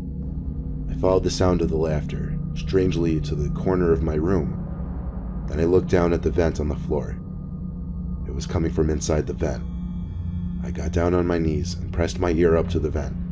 There was no more giggling at this point though. When there was a silence for a few seconds, I lifted my ear from the vent and then put my eyes up to the vent to get a peek inside. It took me a second to realize I was staring at a pair of eyes looking back up at me. I shrieked like a girl and screamed for my mom. She came storming into my room moments later, but of course the noises were gone, as were the eyes. My mom thought I was going crazy due to a lack of sleep, but I refused to sleep in that room, so she let me sleep in her room that night. That went on for a week actually, before she put her foot down. I spent the next 4 years in that same bedroom before we moved, and nothing paranormal ever happened to me since that one particular night.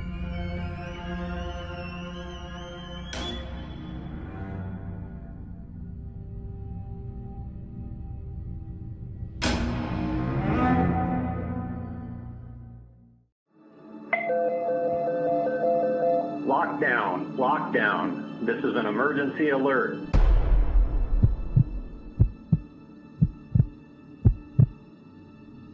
Before being taken on as a full-time teacher at a high school a little outside of Austin, Texas, I was a substitute.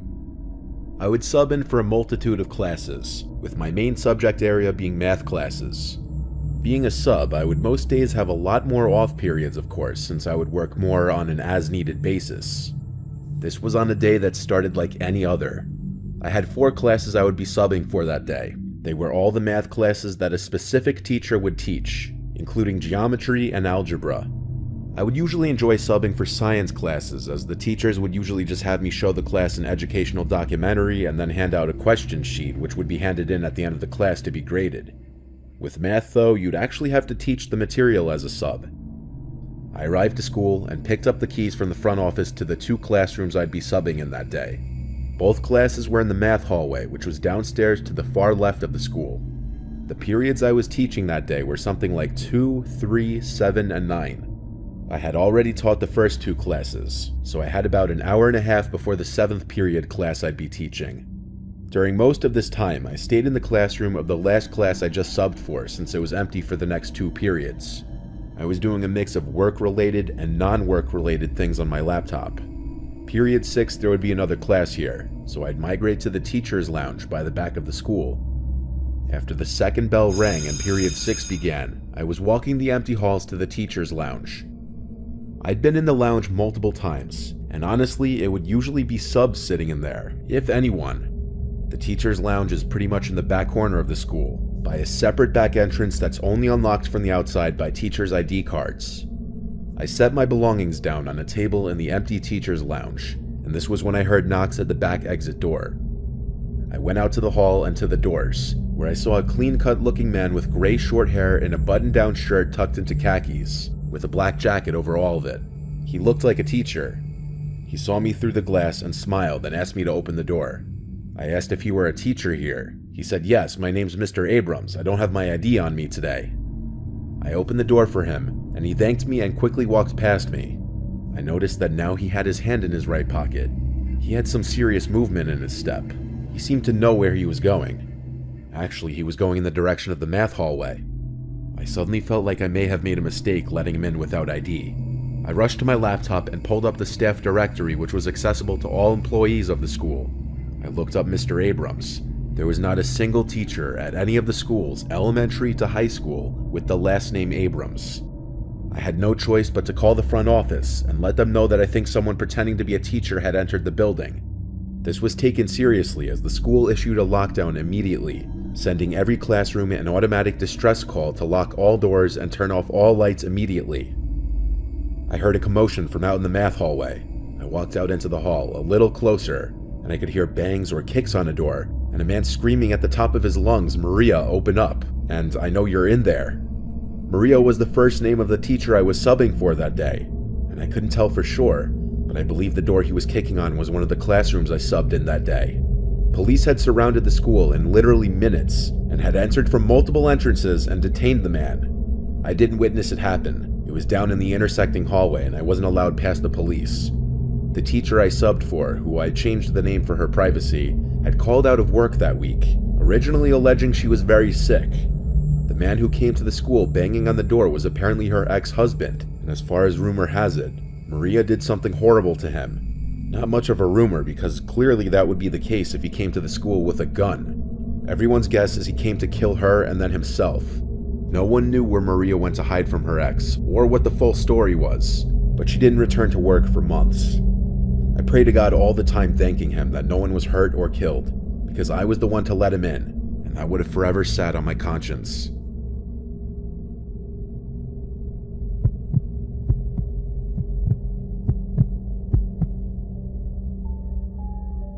This story is told in the perspective of a college-aged female. I attend university in Massachusetts. I currently live off campus in my final year here, but this took place when I was a freshman living in the dorms. Freshmen are on the first floor of every building on campus. This was the winter semester. It was a freezing cold day. I just finished up my last class around 5 p.m. Our professor let us out really early. It was already dark out as I was walking back to my dorm. On my walk back, I got a text from the university. The text started in all capitals saying, "Attention all faculty and staff, get to a safe building immediately," as a suspicious man was walking around campus approaching women with crude, threatening comments and telling them he had a gun. The text mentioned that university police were aware of the issue and were on full alert, looking to find the man. I picked up the pace in my step to get back to my dorm building. I started looking behind me every few seconds, and suddenly noticed someone walking not that far behind me. It was a black man in a huge winter coat. I couldn't gauge his age from this distance. But also, he could have just been a student. At that point, I was being paranoid. Plus, the text didn't specify the person's race. I rushed to my building, and when I got there, I let myself in. To get into any dorm buildings on campus, you need to use your student ID cards. I entered the building. The first door shut, then I opened the second door. That's when a loud bang at the first door made me jump. It was that man from behind me before. He was asking if I could open the door. I was about to ignore him, but then he said, "Please, I'm cold." I turned to look at him, and he had this pleading kind of expression on his face. I asked, "Do you live here? What's your room number?" He said yes, he's on the 3rd floor, but he ignored my asking his room number twice. I said, "Sorry, I can't let you in." This is when he started saying vulgar, horrible shit that I don't want to repeat. He started licking the glass and commenting about what he's gonna do to me as soon as he gets into the building. In disgust, I ran to my room and slammed the door behind me. I turned on the lights as it was pitch black inside and my roommate wasn't back yet. I texted my dorm group chat saying I think the creepy man the school sent a warning about was at the front door of the dorm building. Don't come anywhere near. Everyone replied the same thing. OMG, call university police. That's what I did. I got the number off the website and called them. Told them right away the creepy man with a gun was at our dorm building.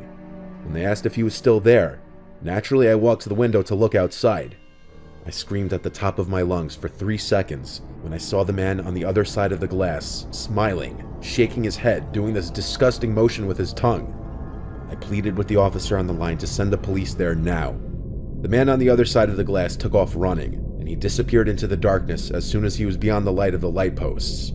I still cried for the police to hurry, and as soon as one of them got to my dorm room, I let him in and described what the man looked like. He told me to stay in my room and don't leave again for the night. He advised I tell all my friends in the building to do the same. An additional text was sent out to all residents of my building. The hunt for that man went all night apparently. They never found him. The things he said to me were beyond disturbing. I didn't see a gun on him, but honestly anything could have been in his massive coat pockets. The campus had extra police on duty the rest of the week.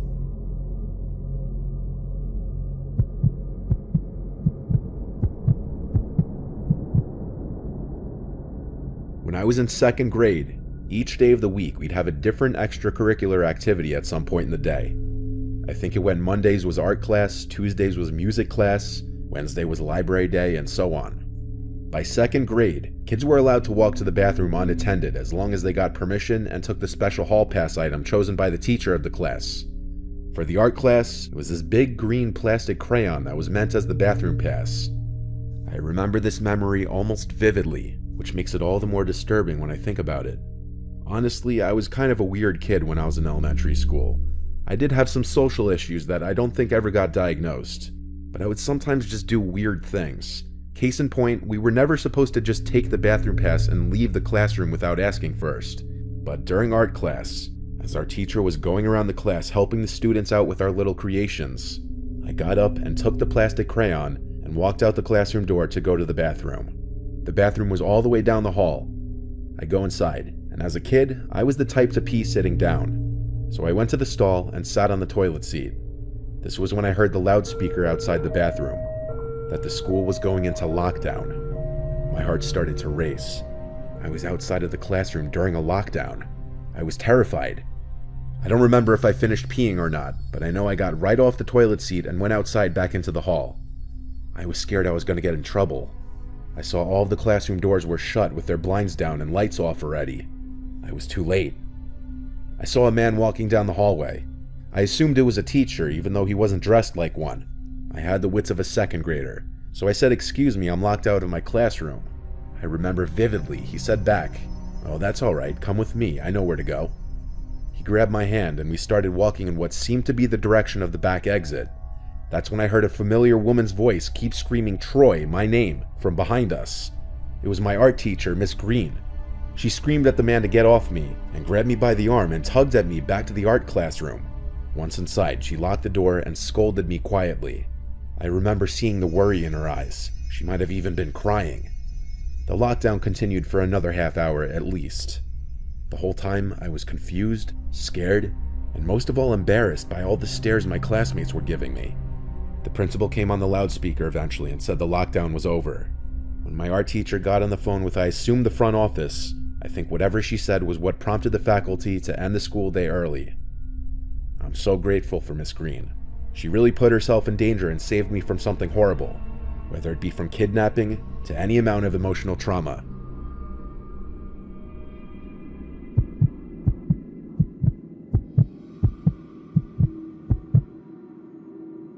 This happened to me when I was a junior in high school, around April or May of 2019. I live on the Mississippi Gulf Coast, but for privacy reasons, I'll leave out the school name. I played the double bass in our school wind ensemble, and every morning we had rehearsal in the band hall. We were about halfway through rehearsal when I heard a knock on the band hall door, which opened to the outside. I don't think anyone else heard the knock because we were in the middle of performing a song, and I was standing with my double bass on the perimeter of the ensemble, along with the percussionists, so I was closer to the door. Before anyone could say anything or react, one of the percussionists who I knew just blindly went over to the door and opened it for the person outside. We had been repeatedly told by the band directors to never open that door for anyone on the outside unless it was a student, and even the students had to show their student ID badges through the window before being let in. But we still have to open that door a lot for other students as it locks on its own.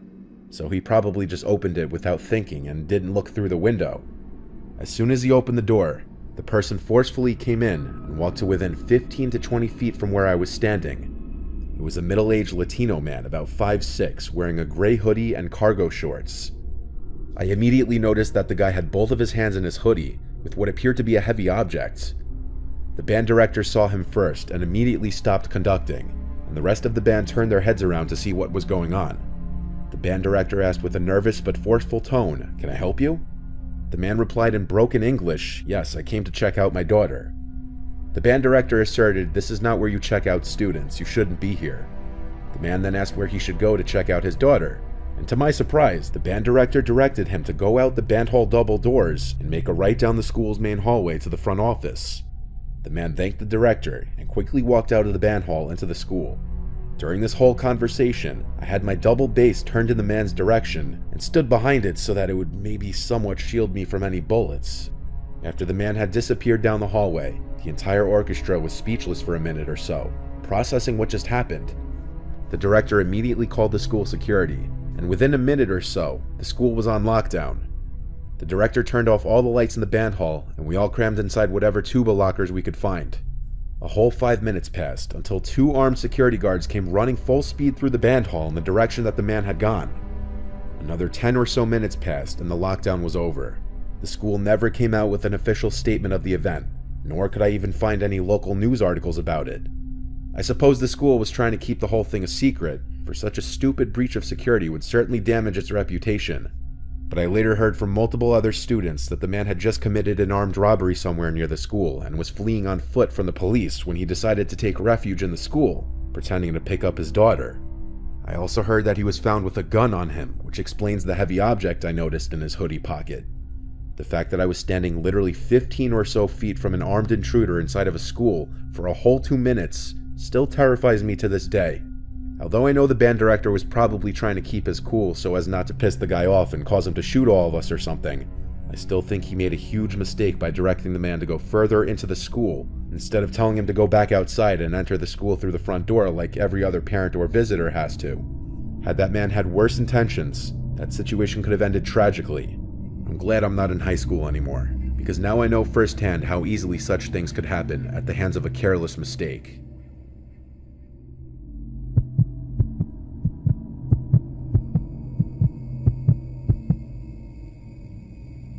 This experience was short and to the point. I was a very young child in Catholic private school. I was in the 4th grade. Our school would routinely practice lockdown drills. I think once every couple of weeks we'd have one. All of us in the class were always excited for them. For some reason as kids we just found it to be fun. It's all a joke when you're that young. Half the kids don't even realize what you're practicing for, and the other half who do don't ever expect a real lockdown to happen. One day it did though. Over the intercom came a voice from the front office saying, "We're going into lockdown, this is not a drill."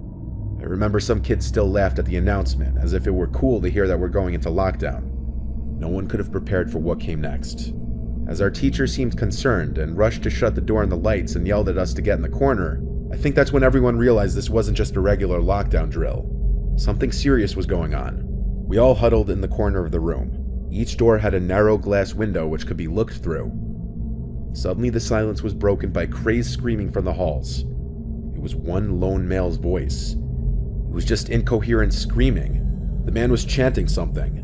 The screams got closer, and I remember how scared we all started to get. The screams got closer until they were right outside our classroom door, and then bangs on the door made a bunch of us scream and cry. The man on the other side of the door screamed, "Your God is dead. Jesus didn't die for your sins. You're all gonna burn."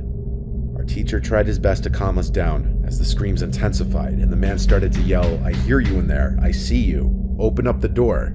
The man screamed words I didn't understand at the time, but I believe looking back he was screaming Islamic phrases and shaming our religion. I was too young to put it all together immediately. The bangs on our door stopped and the screams continued further down the hall away from the door, but they could still be heard. The crazed man continued through the halls.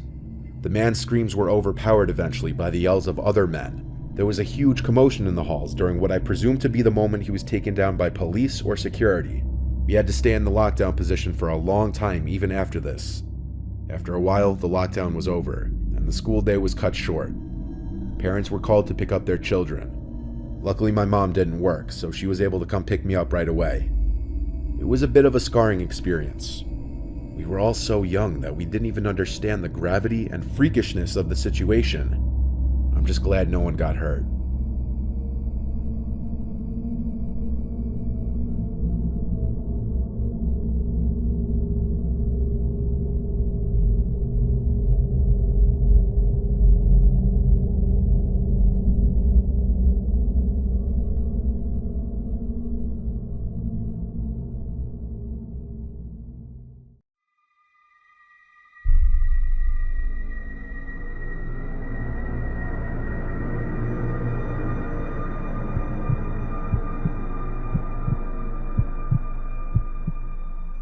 There's a YouTuber by the name of Dan Bell, who's known for exploring abandoned places on his own and getting it on video.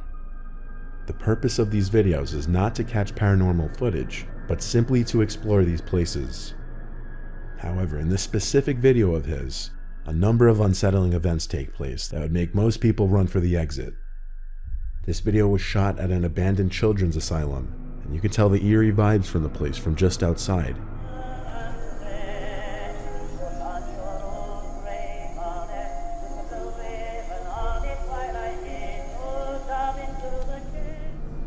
Dan's camera battery inexplicably explodes in his hands, which is only the start of the strange occurrences. Shit! Fucking battery exploded. Soon after, without even knowing it, Dan is being stalked by an unknown presence. In this shot, you can see what looks like the shadow of someone's arm making a motion as if they had just told someone to shush.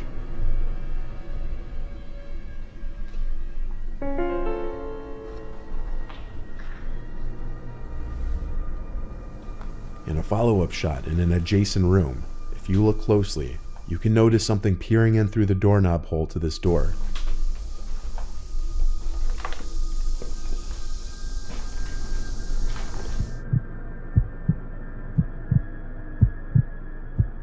Exactly 1 minute later in the video, what looks like a white figure can be seen peering at the camera as Dan turns. And when his hand moves away, you can see the figure is gone.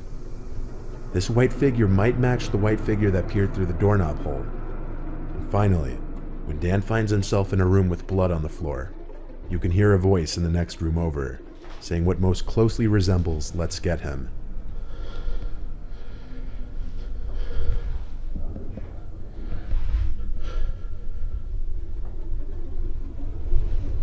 Oh my god, I'm gonna fucking freak out. Dan had a theory of his own as to what was following him around in there. I think that a former patient has returned to this facility, to this house, and is living here in one of the rooms upstairs. Others believe there may have been more than one person in there, and that they had some kind of white sheets over their heads to hide their identities, planning on robbing him or worse.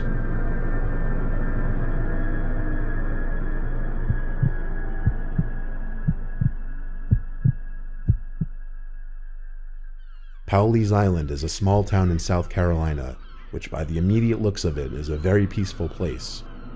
But there is a story that many of the locals swear by, known as the Gray Man. Many locals claim they have seen the Gray Man, and some go as far as to say that any time the Gray Man has been spotted, a hurricane has swept through the island shortly after. All sightings of the Gray Man have been on the coast.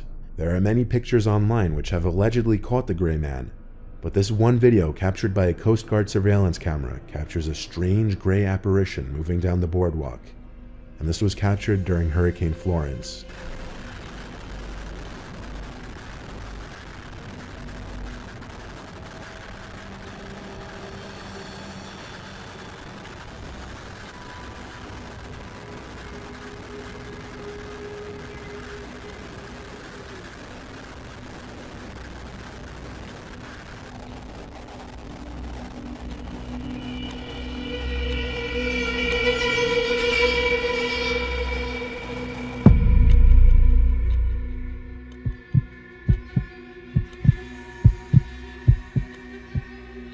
YouTuber by the name of Time to Play TV decided to spend the night at an allegedly haunted hotel in Georgia, the Riverview Hotel.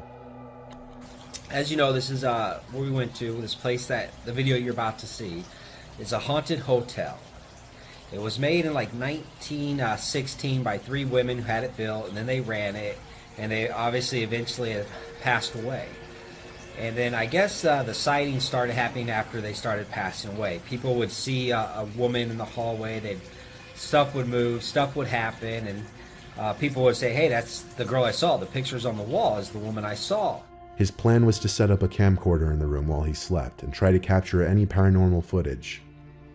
Unbeknownst to him until after his visit, a visitor had recently died in that exact room he stayed in.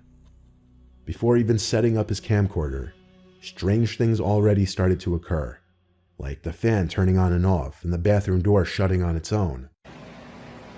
My fan has shut off and turned back on. See that? Now the fan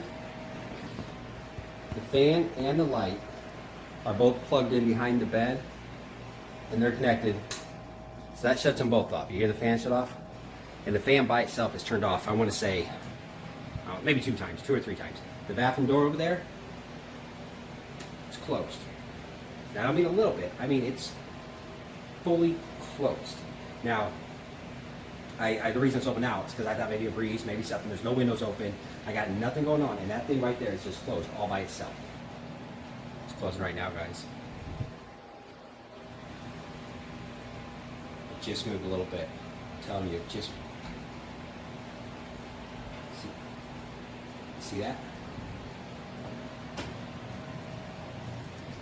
There's no one in here with me. Completely alone.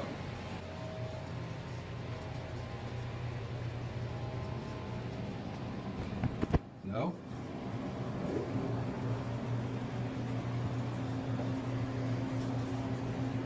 There is no one here, guys. I'm using the front facing the camera, so it's kind of hard to see. But you can see. Watch. Watch. See, it's a watch.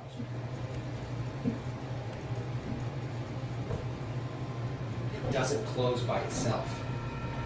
Then night came, and upon checking the footage the next morning, he could see things were just as strange overnight.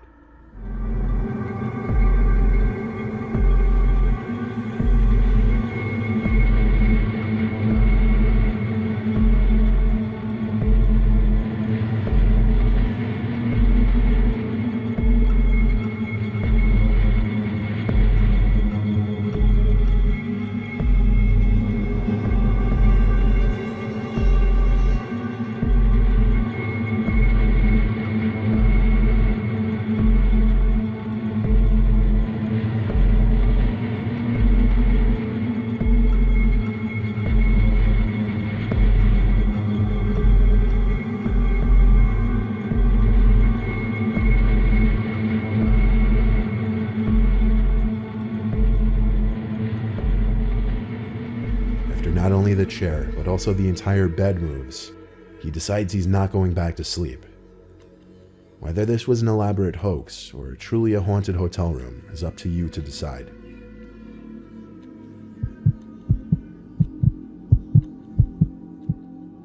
It's the story everyone's heard 100 times already. A house nestled in the Long Island town of Amityville, which will forever be linked to what is known as the Amityville horror phenomenon. On November 13th, 1974, the estate was the scene of a mass murder. Ronald J. DeFeo Jr., who was 23 at the time, shot and killed with a rifle his entire family while they were asleep, which included his parents and 4 siblings. 13 months later, the Lutz family purchased the 5-bedroom, 3.5-bathroom home at a drastically reduced price of $80,000. But they only lasted 28 days before leaving it due to strange phenomenon, including George Lutz, the father, waking up at 3 a.m. every morning, which was around the time Ron DeFeo carried out his murders, and the youngest daughter, Missy, beginning to speak to an imaginary young entity in the house. A camera investigation was conducted of the house, and out of all the pictures taken, one stood out the most. The boy in this picture is commonly thought to represent the youngest DeFeo family member, who was murdered in the house, and also the entity that Missy had been communicating with.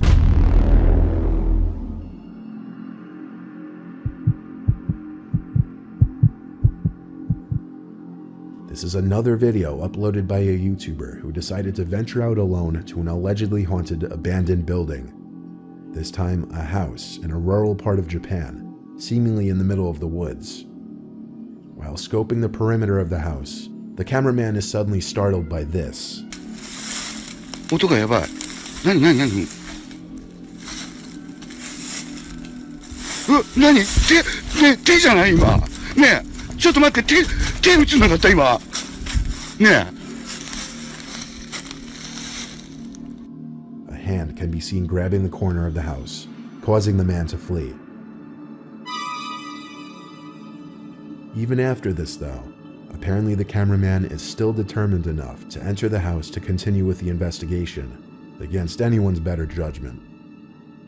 何なんか聞こえる。うわ、ちょっと待って。なんか聞こえるんだけど。何？嘘。うわ、聞こえた。うわ、聞こえちゃった。どうしよう。うわ、ちょっと待って。Shortly after entering the basement, this is what the camera catches. 裏側ねえ。いやマジでやばい。なんかいる。絶対いる。何何？ The cameraman was clearly being stalked by someone in this house. By who remains a mystery. Some reactions to the video even suggest that it may have been the ghost of someone who formerly lived there.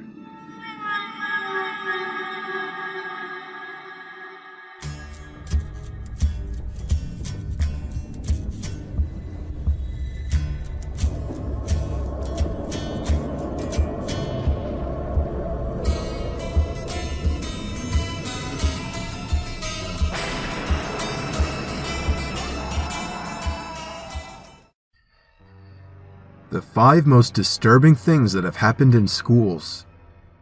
So in honor of a new semester starting again, today we're going to look at some of the most disturbing things that have happened in schools around the world. Number 5. A recent Reddit post in the subreddit Creepy documented the horrifying tale of a teenager named Jack. Jack says he attended Westland High School in Oregon. He raised his hand one day to go to the bathroom during class, and on his way to the bathroom felt a strange presence in the hallway, feeling as if something were following him. As he was in the bathroom stall, he started to hear the sounds of nails lightly scraping against the stall door. He looked under the stall door, and there were no feet anywhere in sight. He seemed to be the only one in the bathroom. He says a crack in the ceiling from above him made him look up and see this. There was a hole in the ceiling with an expressionless head staring down at Jack. He describes his reactions as fumbling onto the stall door and becoming paralyzed in fear, gazing up at the ghostly face staring down at him. He says he somehow managed to take this picture of the face with his cell phone, which he already had out, and after that ran straight to the janitor's office to show them. The original picture is in horrible quality. However, someone took it upon themselves to clean the picture up a bit, stabilizing it and removing some of the noise to it. It's not much better, but this is what it looks like now. To his credit, there had been reports of noises in the bathroom by other students. Some thought it was a ghost, some thought it was a homeless person hiding up there, and others just thought he was making it up. Number 4.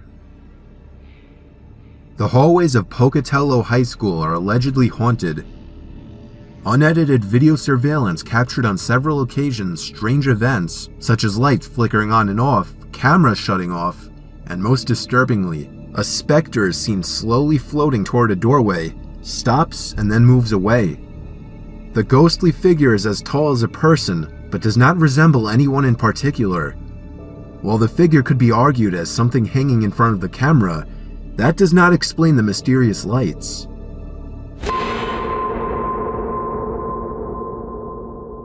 Officials at the school said that this was only a highlight of what goes on at the school. Students and staff alike have reported strange sounds such as whispering or a piano being played on its own. Officials said teachers and janitors would complain about being left alone in the auditorium due to strange noises and a dark, looming shadow figure. To make this all more disturbing, this school has had a history as well, counting 6 deaths and it's burning down. Number 3. This is the disturbing video of a girl who was believed to be under possession by a demon. She was usually a well-behaved student, who on the day in question was acting completely normal, up until a point where she started screaming uncontrollably at seemingly nothing. She starts to become clearly paranoid of her surroundings and begins to speak and act as if she is someone else. She remembers absolutely no one around her, including her peers and teachers. As she begins to scream and act crazier, she is held down, and a lot of the speaking you hear in the background is prayer for the girl. As you can see, the teachers try to help without any success.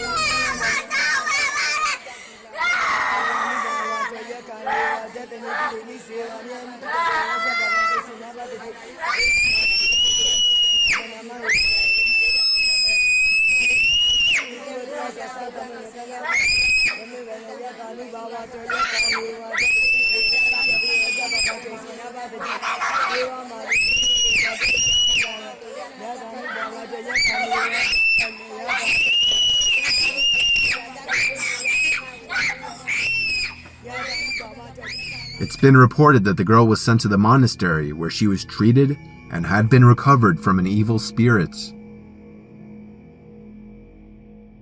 Number 2. A couple of Afghan teenagers decided to videotape a said-to-be haunted, abandoned school. They expressed their fear on several occasions throughout the video, but seemed to be more excited to finally be able to videotape this place, as they had been planning to do so for a long time. They don't see anything strange at all besides some odd drawings on the wall and abandoned school equipment. At a later point in the video, though, a strange ghost-like entity makes an appearance. Upon closer analysis, the figure appears to be missing a head. The teenagers claim they did not see anything while filming in the school. They only noticed the entity after watching the video on their computer when they went home. It's become a relatively well-known clip on YouTube by now, and remains one of the more interesting clips of the supposed paranormal.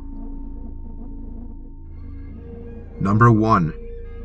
According to another Reddit post, a 45-year-old janitor was working overnight at the Visual Art Institute in Massachusetts on a cold, snowy January night. He wasn't comfortable with it, as everybody in the institute was reporting hearing noises coming from inside the walls and in the vents. The janitor would scrub the bathrooms out and hear muffled noises coming from inside the walls. He moved on to the classrooms and studios and heard slight rumbling type noises coming from the vents. Later that night, the janitor went to the basement to fetch a drill from the supply closet when he heard a tapping noise. The tapping noise was louder than any other sounds he had heard. He found out the sounds were coming from a vent. He undid the screws to the vents. He found a man hiding in the vents that jumped out, practically tackling him. The janitor bashed the man in the head unconscious. The man was escorted to the hospital, where he admitted to being homeless, and that he had been spying on people in the art classes and in the bathrooms through tiny holes in the vents and walls.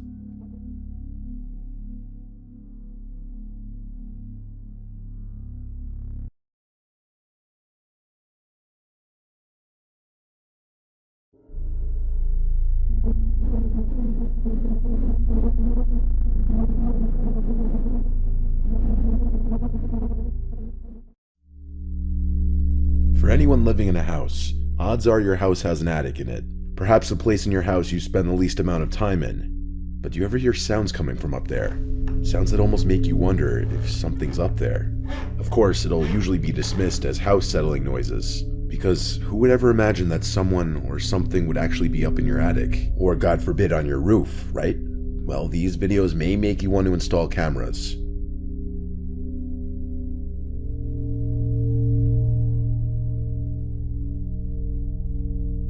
Jerome and Ashley Kennedy, a Pittsburgh couple, along with their 10-month-old baby, were living comfortably, unbeknownst to what was going on above their heads in their own home. The row house next door that was being renovated was owned by 73-year-old Robert Havrilla, who's described by the couple as very reclusive and known to keep to himself.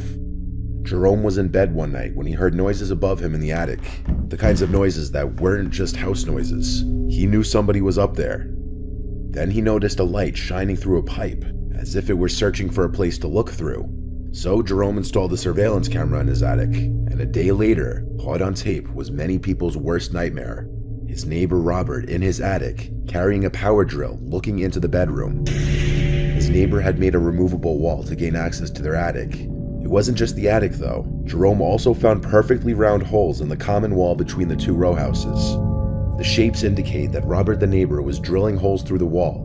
Cops were called, and Robert was charged with stalking and trespassing, which he pled not guilty to. Robert's attorney made a statement that his client had no bad intentions.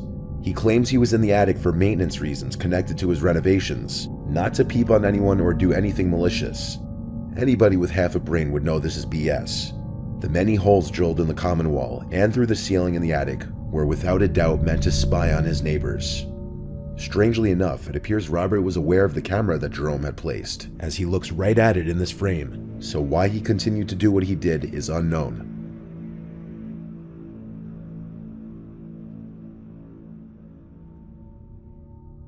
This anonymously submitted video to a channel called Handle Bandle starts with a young guy explaining how the dry boxed food that he and his girlfriend had left in the garage was mysteriously torn open and scattered across the floor. Door open in the front, or the back door open, but when we were still moving our food in, we left a lot of our box food here in the garage. And when we came out, I think it was a couple days ago, I think it was a Thursday in the morning, the boxed food, the dry food that we had, was all torn open and scattered across the garage floor. Since then we sweeped it out and cleaned it up and everything, but something got in here and tore a big hole in the side of some of those boxes. But anyway, with this new camera, hopefully I can catch something on video. Maybe even put it up on YouTube, we'll see. Obviously, it could have been any number of wild animals. So, in an effort to catch the animal in action the next time it happens, to hopefully help put an end to it, the guy starts to record anytime he hears noises outside. So the following night, the guy and his girlfriend hear some sounds on the roof while watching TV. So he looks out his window with his camera's light on in an effort to see if he can find the source of the sounds. So we were just laying here watching The Office by the window up here, and we're on the second floor. And I mean, we hear noises out here pretty often, but you can see how high up we are. We hear noises out here, but nothing like what we just heard, so I think it might be worth looking into. I gotta get a flashlight.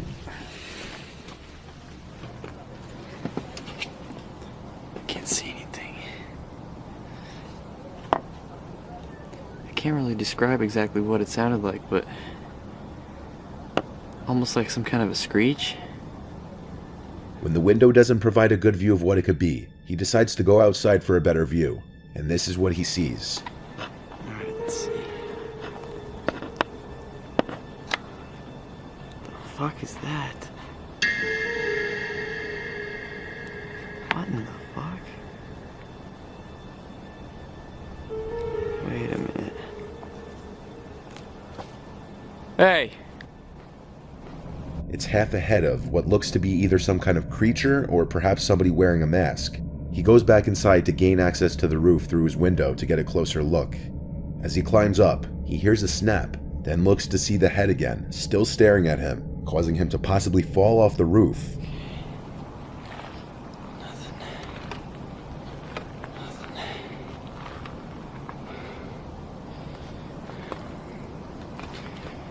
Where the hell did it go?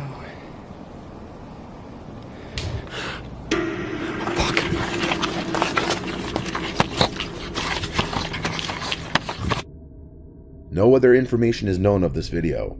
Was it some kind of creature? Some people in the comments were saying it could be an owl. Others think it was a person in a mask with malintent, possibly trying to break into the house. And some believe this was footage of a rake.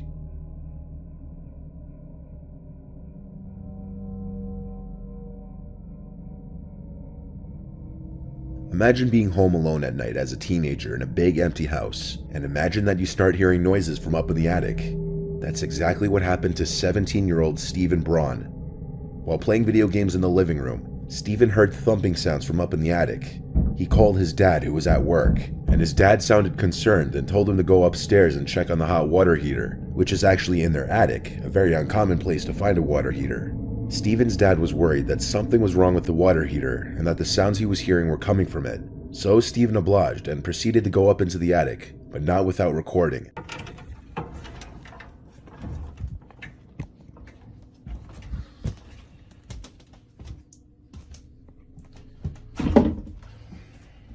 As Stephen checked the water heater and saw that it was completely fine, he then appeared to be leaving the attic, and that's when he heard a sound that caught his attention.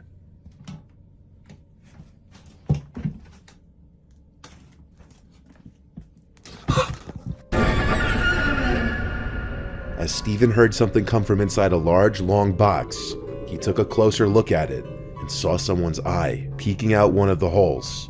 Understandably, the 17-year-old was probably in shock and unable to do anything besides stop recording and run out of the attic. He says he locked himself in his room to call his dad, and his dad simply told him to hang up and call 911, and that's what he did. As Stephen was in his room, he heard the footsteps of someone leaving the attic and then running down the stairs of the house and out the front door. As has clearly happened way too many times before, by the time police showed up, it was way too late to catch the intruder. Oddly enough, nothing was stolen from the attic or the rest of the house, but it's unknown for how long exactly someone was up in the attic, or what they were doing up there.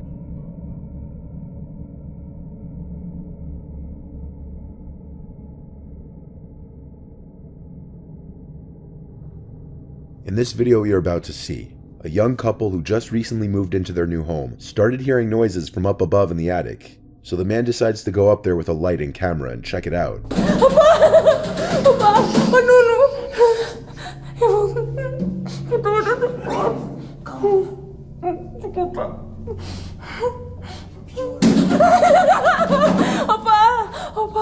The man looks around for several minutes but doesn't see anything out of the ordinary.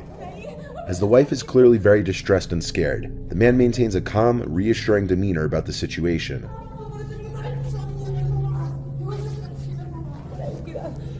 As the man descends back down the ladder, the woman keeps recording and inadvertently catches something disturbing on video.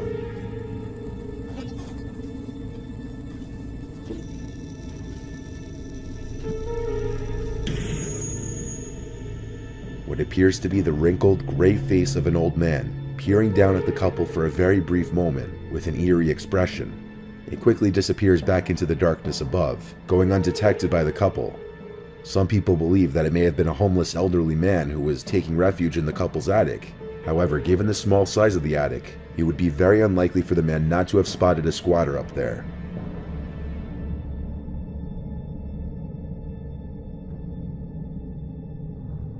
In the early hours of the morning on July 14th, 2011, Josue Silva started hearing noises coming from his roof that he had been hearing the night before as well. This footage is over 10 years old now, and the person who recorded this didn't have much money to afford a better camera, and high-quality cameras weren't as easily available back then. Josue swears that the footage you're about to see is legitimate. I've been hearing some noises on my roof tonight. Hear that? Hear that? Yesterday I heard the same thing, but I didn't want to come out. The camera wasn't charged. I can hear something up there. Hear that? Hear that? Oh my God.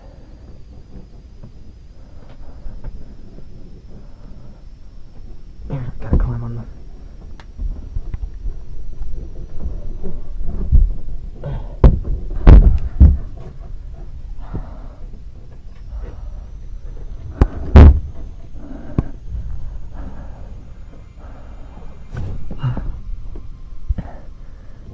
These are the shingles.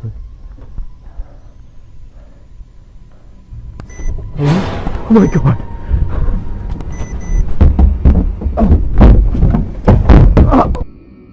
After seeing this rake-like creature, Josue falls from the roof from shock.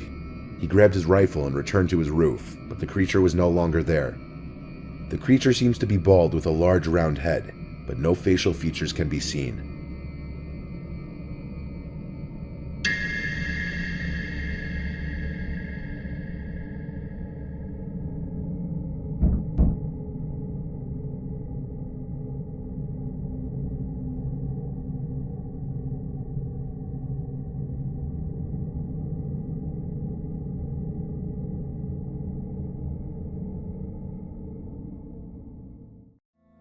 The first video I did on this topic was relatively successful, and when I asked if you guys wanted a part 2, a lot of you did. For some reason I haven't gotten around to making a part 2 until now, so here it is. No intro needed, here are 5 more creepy and weird YouTube channels from the weirdest side of YouTube. Number 5. Marble Hornets. Fully known as Clear Lake's 44 Marble Hornets, is a channel featuring a series of strange and creepy videos that upon first glance seem like complete randomness. However, the videos on this channel actually formulate a story based on a character based off of Slender Man, who is referred to as the Operator. Early video entries on the channel consisted of tapes taken by a guy named Alex who obsessively recorded himself in order to capture the Operator stalking him. Alex starts out as a main protagonist, eventually turning into an antagonist, believed to be working with the Operator. Alex? Alex?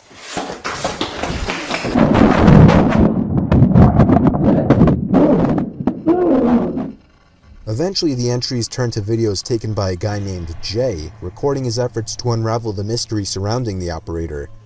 Over time, Jay follows leads to old buildings, former homes, and even defunct and abandoned locations, and begins finding this being stalking his old friend may be deeper and far more dangerous than he ever thought, and there's a very good chance that Jay may now be hunted for getting too involved.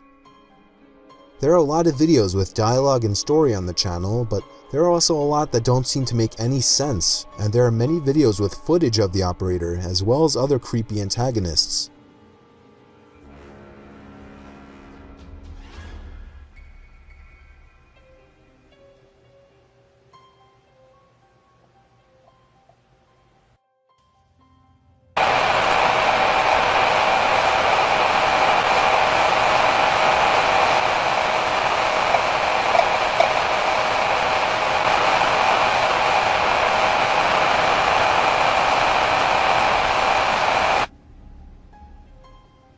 There's a similar channel titled To The Ark, which commonly responds to the videos created by Marble Hornets. Thus, it's most likely Marble Hornets' second channel. The videos in To The Ark's channel are much darker, more cryptic, and overall more disturbing. Some videos on this channel even feature a figure that may be the operator.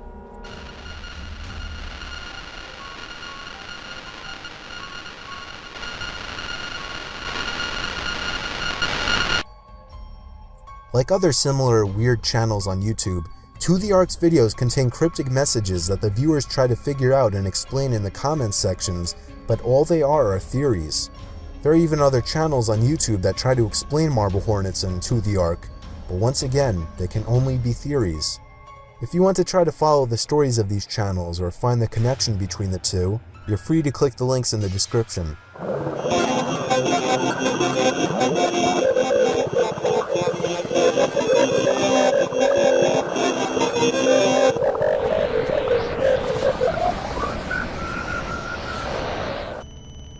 Number 4. Jack Torrance. No, not Jack Torrance from The Shining. The YouTube channel titled Jack Torrance features a large amount of disturbing and mysterious found footage videos that the uploader, Jack Torrance, allegedly found at an estate sale, which is basically a larger garage sale. Jack says he found these movies in 10 rather large boxes at the sale for $5 a box.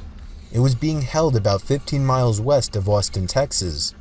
There were some old records, which he also bought, some rusted tools, tons of paint cans, various other bits of old useless junk, and then these boxes. The people running the estate sale didn't seem to know that they were there and priced them for Jack on the spot.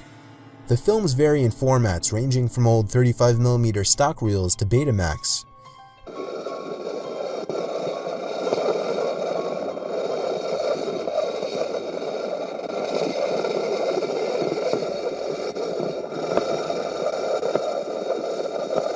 Many of the films are damaged beyond repair, but Jack and his friends are trying their best to repair and clean them up.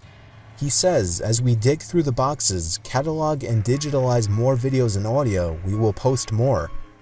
As of today, the last video was uploaded 7 months ago, but that doesn't mean that there won't be any more, as there have been upload gaps as long as 2 years in the past.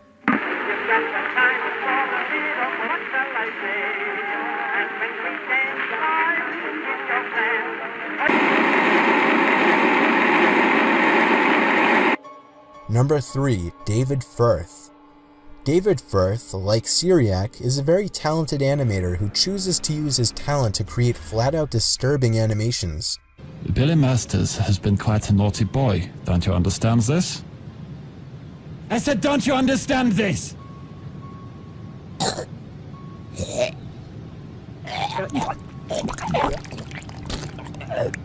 You may know him for his most famous animations, Salad Fingers, which is an extremely dark, creep-out and gross-out series that most likely takes place after a nuclear war. Hello. A lot of David Firth's animations have the power to make your skin crawl, not because they're necessarily scary, but because they can be so disturbing that you actually start to feel uncomfortable. His videos aren't just limited to drawn animations. There are some that you may have expected to find on a channel like Neat instead. However, not all of David's videos are disturbing, just a select few that really stand out, earning his channel a spot on this list.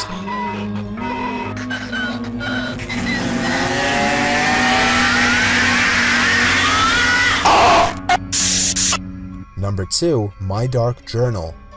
This channel features a large amount of just weird and creepy videos. There's no description to the channel, and there really is no real description to give. Each video is something completely different and weird in its own sense, though there may be some kind of story being told through the videos. The subscribers of the channel tend to claim that everything on the channel is real and not just a series like Marble Hornets. The channel has its fair share of creepy videos, as well as just flat out weird or pointless ones too. Like a lot of other weird YouTube channels, My Dark Journal has many cryptic messages in the videos, as well as a recurring image of a white mask. There are recurring characters who appear in the videos who are supposedly growing more insane as the videos go on, though there hasn't been a new one in 7 months. The channel has been said to have some kind of connection to the channel Meat, but that remains only a theory.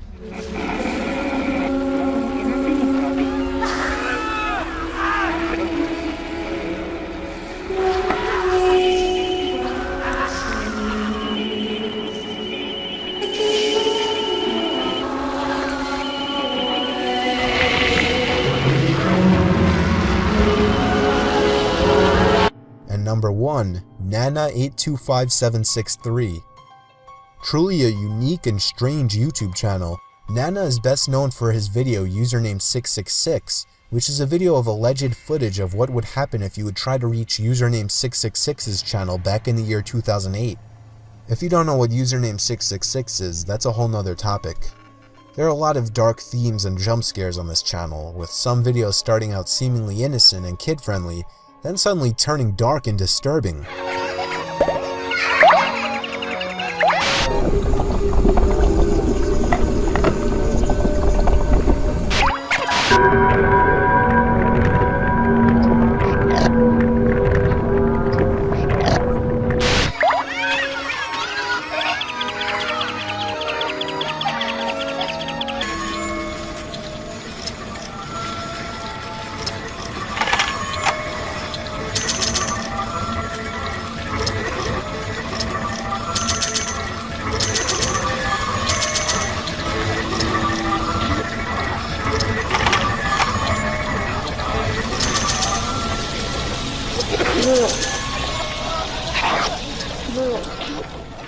A lot of the later content on the channel consists of an ant and worm video diary with eerily happy music slapped in, and more often than not, an unnecessary jump scare is also slapped in.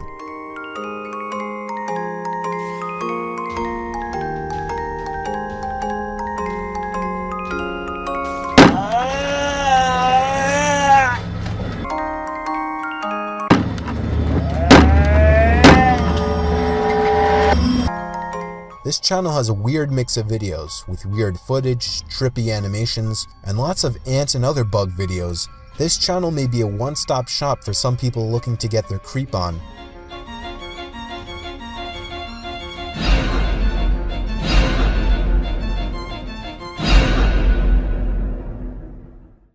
And that's it for this list.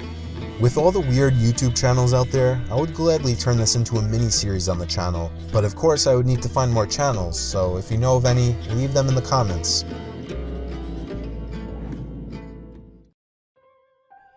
With everyone playing Pokemon Go, the game that actually forces you to get outside and walk around to find Pokemon in pretty much the world's biggest scavenger hunt, the app is creating a lot of laughs, whether they be from pictures of Pokemon in some pretty funny locations, or videos of angry player reactions. However, with so many people suddenly exploring places they never would have otherwise, some are finding things they weren't supposed to find, or perhaps getting into situations they don't want to be in. Number 1. A story just about everybody's heard about by now is 19-year-old Shayla Wiggins from Wyoming finding a dead body. Shayla was told to find a Pokemon in a natural water source, but instead found a man's corpse. She was walking towards a bridge along the shore when she saw something in the water, and after taking a second look, she realized it was a body. Shayla is currently living in a trailer park for the summer with her mother, and in said trailer park, Shayla hopped a fence to get to the Pokemon shown on her map. The body was found in the Big Wind River, however there didn't appear to be any foul play involved and was ruled accidental, likely a drowning. The sheriff's department is still currently looking into it, but as of right now, the actual story behind the death remains unknown. Shayla, of course, did not catch the Pokemon. Number 2. Another player of the game shared his experience on Reddit. The 32-year-old man explained how he found himself hunting for Pokemon for the first time at 4 in the morning walking home from work after working the night shift, and later encountered about 5 sketchy-looking men, from his own words, on his late-night stroll. The man told Reddit of the little park that he must pass on his way home every night. The park had 2 Pokestops and a gym, so he decided to walk through the park this one time just to see exactly what the stops were for and what they did. Somewhere through the park, however, the man ran into a group of 5 younger guys, 3 black, 2 white. They all looked as though they were in the middle of a drug deal. One of the guys called him over, to which he just ignored them. They started to follow him, and before he could even decide to run away or not, the sound of 2 police cars quickly pulling up on the road alongside the park froze everyone in their spots. The group was reported by an anonymous resident for a potential drug deal, which actually turned out to be the case. The man, though questioned, was let go shortly after. Number 3. To the Pokemon Company's dismay, many players, or trainers as they refer to them, have been victims of robbery. In fact, different YouTubers have actually posted video footage of themselves getting robbed while playing the game. For example, YouTuber Aiden's life. And that's when I found this.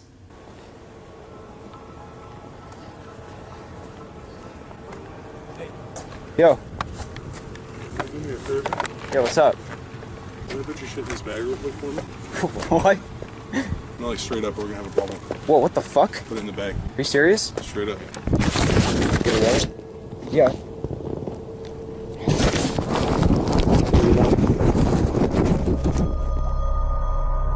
Seeing something like this happen to someone so unsuspecting is scary, and something like this has apparently been happening every day. One of the bigger cases so far was the story of a group of armed robbers apparently targeting victims using the game, who had done so successfully up to 8 times. The group of 4 teenagers were apprehended by police in O'Fallon, Missouri on Sunday after allegedly robbing a 33-year-old man. Most of you know the app contains Pokestops, which are randomly placed on notable locations in towns where players can earn points, Pokeballs, and make purchases. The player has to actually walk to that location to earn the points, which are available to all players. The game also features a lure module, which attracts Pokemon to a specific Pokestop. This invites other players to come to the location and collect Pokemon as well. This is exactly how these 4 teenagers lured unsuspecting players, mostly kids, to this specific location where they robbed them. One of the victims shared his experience, explaining he was simply walking to a Pokestop in the night when 3 guys came out from behind a parked van with a handgun demanding money. 2 of the robbers were 18 years old, one 17, and another 16. The 16-year-old is the only robber not being charged as an adult. Number 4. More than 1 dead body has already been found by Pokemon Go players, not even 2 weeks after release. 3 women playing the game found a dead body on Thursday the 14th near a creek bed in the San Diego park. The 3 women were walking on a trail while hunting for Pokemon at about 3 p.m. in Marion Bear Memorial Park when they stumbled into the body of a man who had been dead for quite some time. One of the women had apparently picked up on a very pungent and foul odor, and that's when they noticed the body laying in a patch of bushes near the bed. I froze, stopped in my tracks, turned away from the body, and I had looked at my friend Amanda in the face. I looked my sister in the face, and I said, I think I just found a dead body. I looked down and I saw the legs, the bones of a dead body with no feet, no ankles, no shoes, nothing. It had looked like he'd been chewed. Police believe foul play is a possibility, but his death will be further investigated. But that's not even it with the dead bodies. You won't believe it, but yet another Pokemon Go player has stumbled into a dead body. This man's body was recovered the same past Thursday afternoon from a small stream behind the New Hampshire Holocaust Memorial in Nashua after it was spotted by someone playing the game. The game led the player to a rather obscure spot where he found the body. As of right now, the police don't believe that foul play was involved. The police are, however, becoming more and more grateful for the discoveries that the app is leading to. In fact, some police forces are already using the app to lure fugitives to certain locations. Now, I can't necessarily verify if this last one is 100% true or not, but this one comes from a Redditor named SD Scalisk, who made a post which has since been deleted, sharing something really scary that happened to him while playing Pokemon Go. The Redditor stated that he's 13 years old and that a really creepy couple moved in across the street from him. A couple who could always be heard arguing within a certain radius from their house. The man would always sit on his stoop and watch the kid playing Pokemon Go around the block. One late night, close to midnight, he was playing the game doing his usual laps around the block, when he noticed one of the Pokestops on the block, which happened to be a church, had a lure enabled on it. When he stepped in front of the church, he could see the man from across the street hiding behind one of the church pillars. He simply kept walking, pretending like he didn't notice, and got home safely. This was posted only a couple days ago and has had no updates since. This whole story can very easily be true, as the app can in a sense be a predator's dream come true. A lot of players are on the younger side, and certain adults may familiarize themselves with the app in order to lure children into quieter areas. So if you play the game, take the loading screen a little seriously, because believe it or not, there has not been a single day since the game's release without news websites reporting armed robberies or even dead body discoveries linked to the game. But hey, you gotta catch them all, right?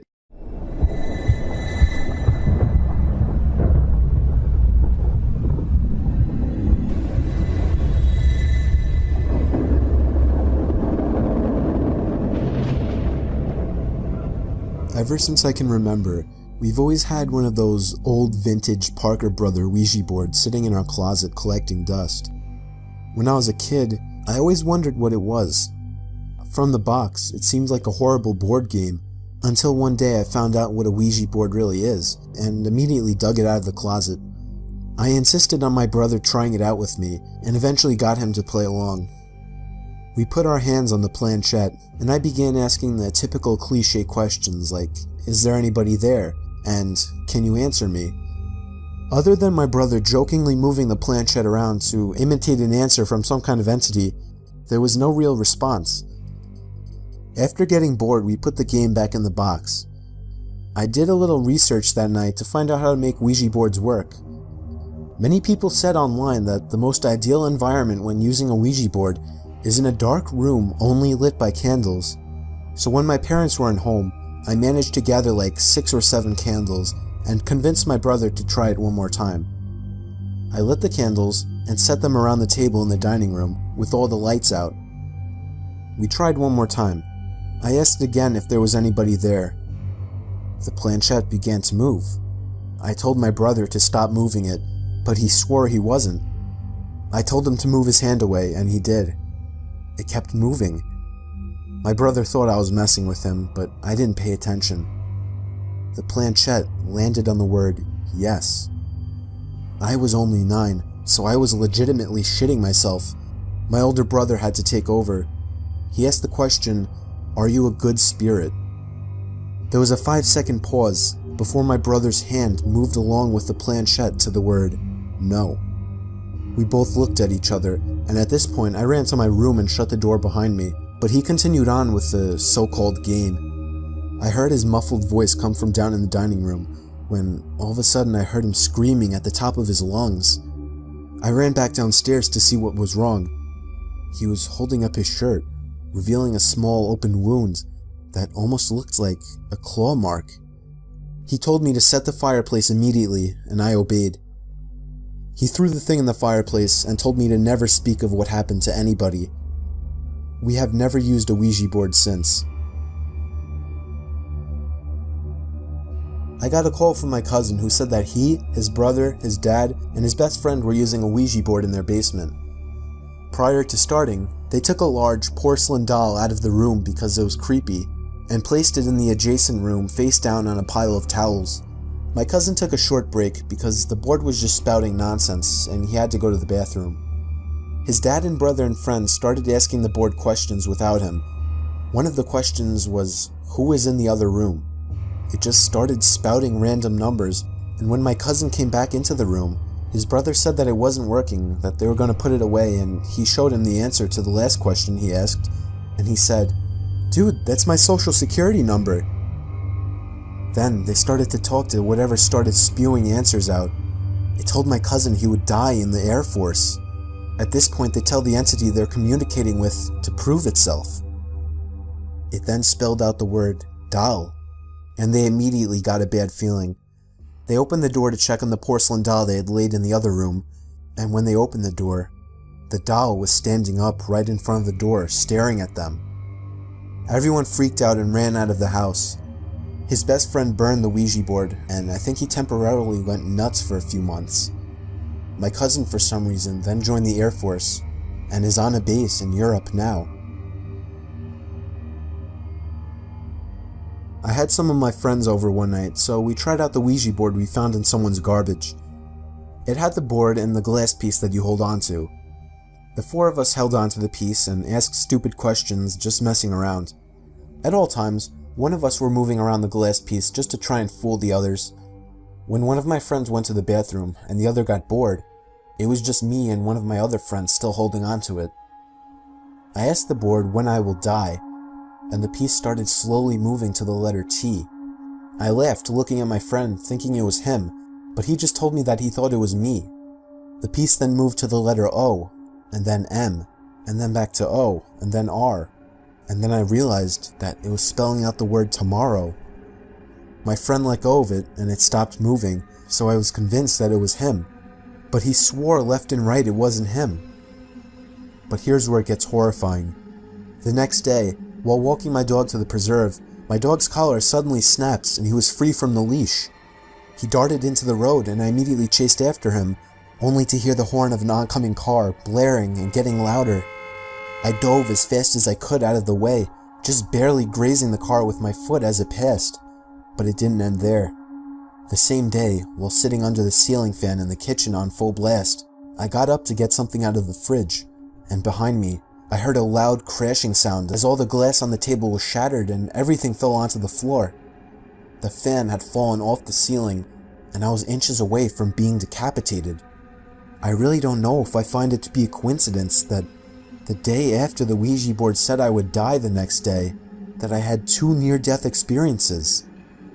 All I know is I'm never touching a Ouija board again. I have never really told people about this. We had a huge closet full of old board games, and one of them happened to be a Ouija board. I always wanted to try it out, but my family was always home, and I felt weird trying it in front of them. There was this one weekend that my parents were going to the city, and my brother was going on a Boy Scout campout, so I would have the whole house to myself for a weekend. It might have been pathetic that I was more excited to try out a Ouija board than to party with friends while the house was empty. The weather was terrible, windy and rainy, but I felt that a rainy night would actually make it more ritualistic.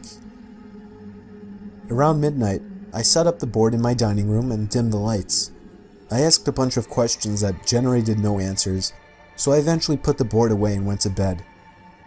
I woke up in the middle of the night to hear a creaking noise downstairs by the front door. At first I thought nothing of it, but then I heard it again, and it was closer this time, closer to the stairs. I sat up now. At this point I was getting concerned. Another creaking sound, this time from one of the stairs. I was sure somebody was in my house.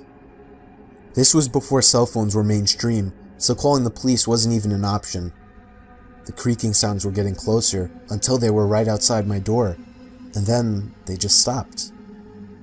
It felt like hours while I laid there clutching my covers, waiting for something to happen.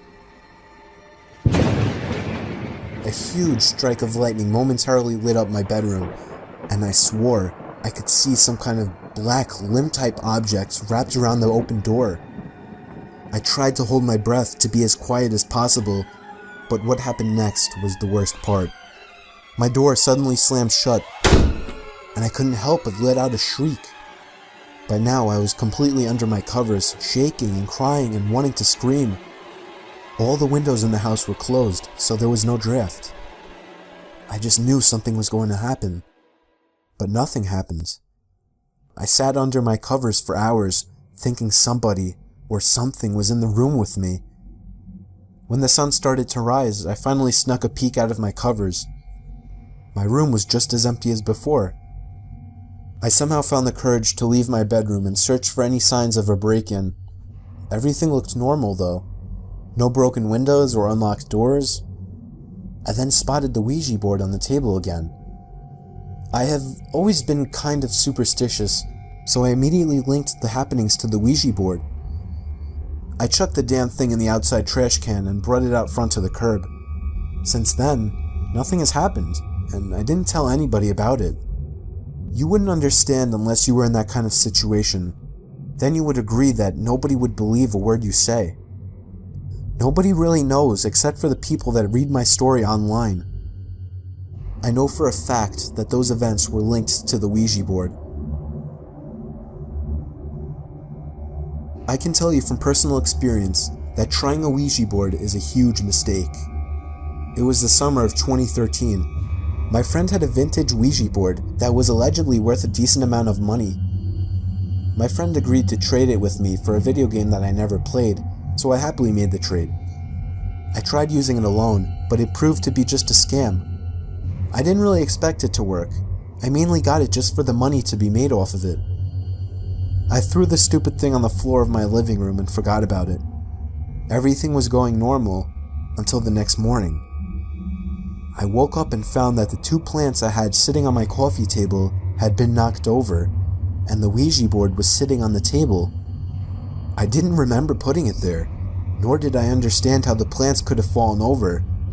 Wind was definitely not an answer.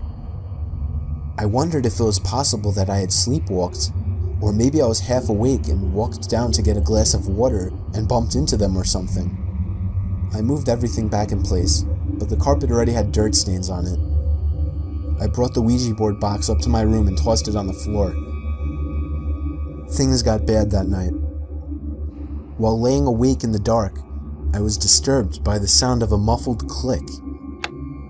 I looked up, not sure what it was, and then I saw through the cracks of my closet door that my closet light was on. I had no idea how it could have turned on, but I got up and opened the closet door anyway. There was nobody in there, but that hadn't even crossed my mind. I turned the light off and jumped back into bed. Probably 10 minutes later, I heard the same clicking sound. Naturally, I looked to the closet and felt my heart sink a little. The closet light was on again. A mix of confusion and fear started building up inside of me. I once again turned off the light and cautiously got back in my bed. I found myself waiting for the closet light to click on again. But what happened instead was much worse. Instead of the closet light turning on, the whole room suddenly filled with light as I heard the main light switch flick on. I had seen enough and was out the door within seconds. I quickly pieced things together and chucked that old Ouija board in the closest dumpster. Nothing weird ever happened after that.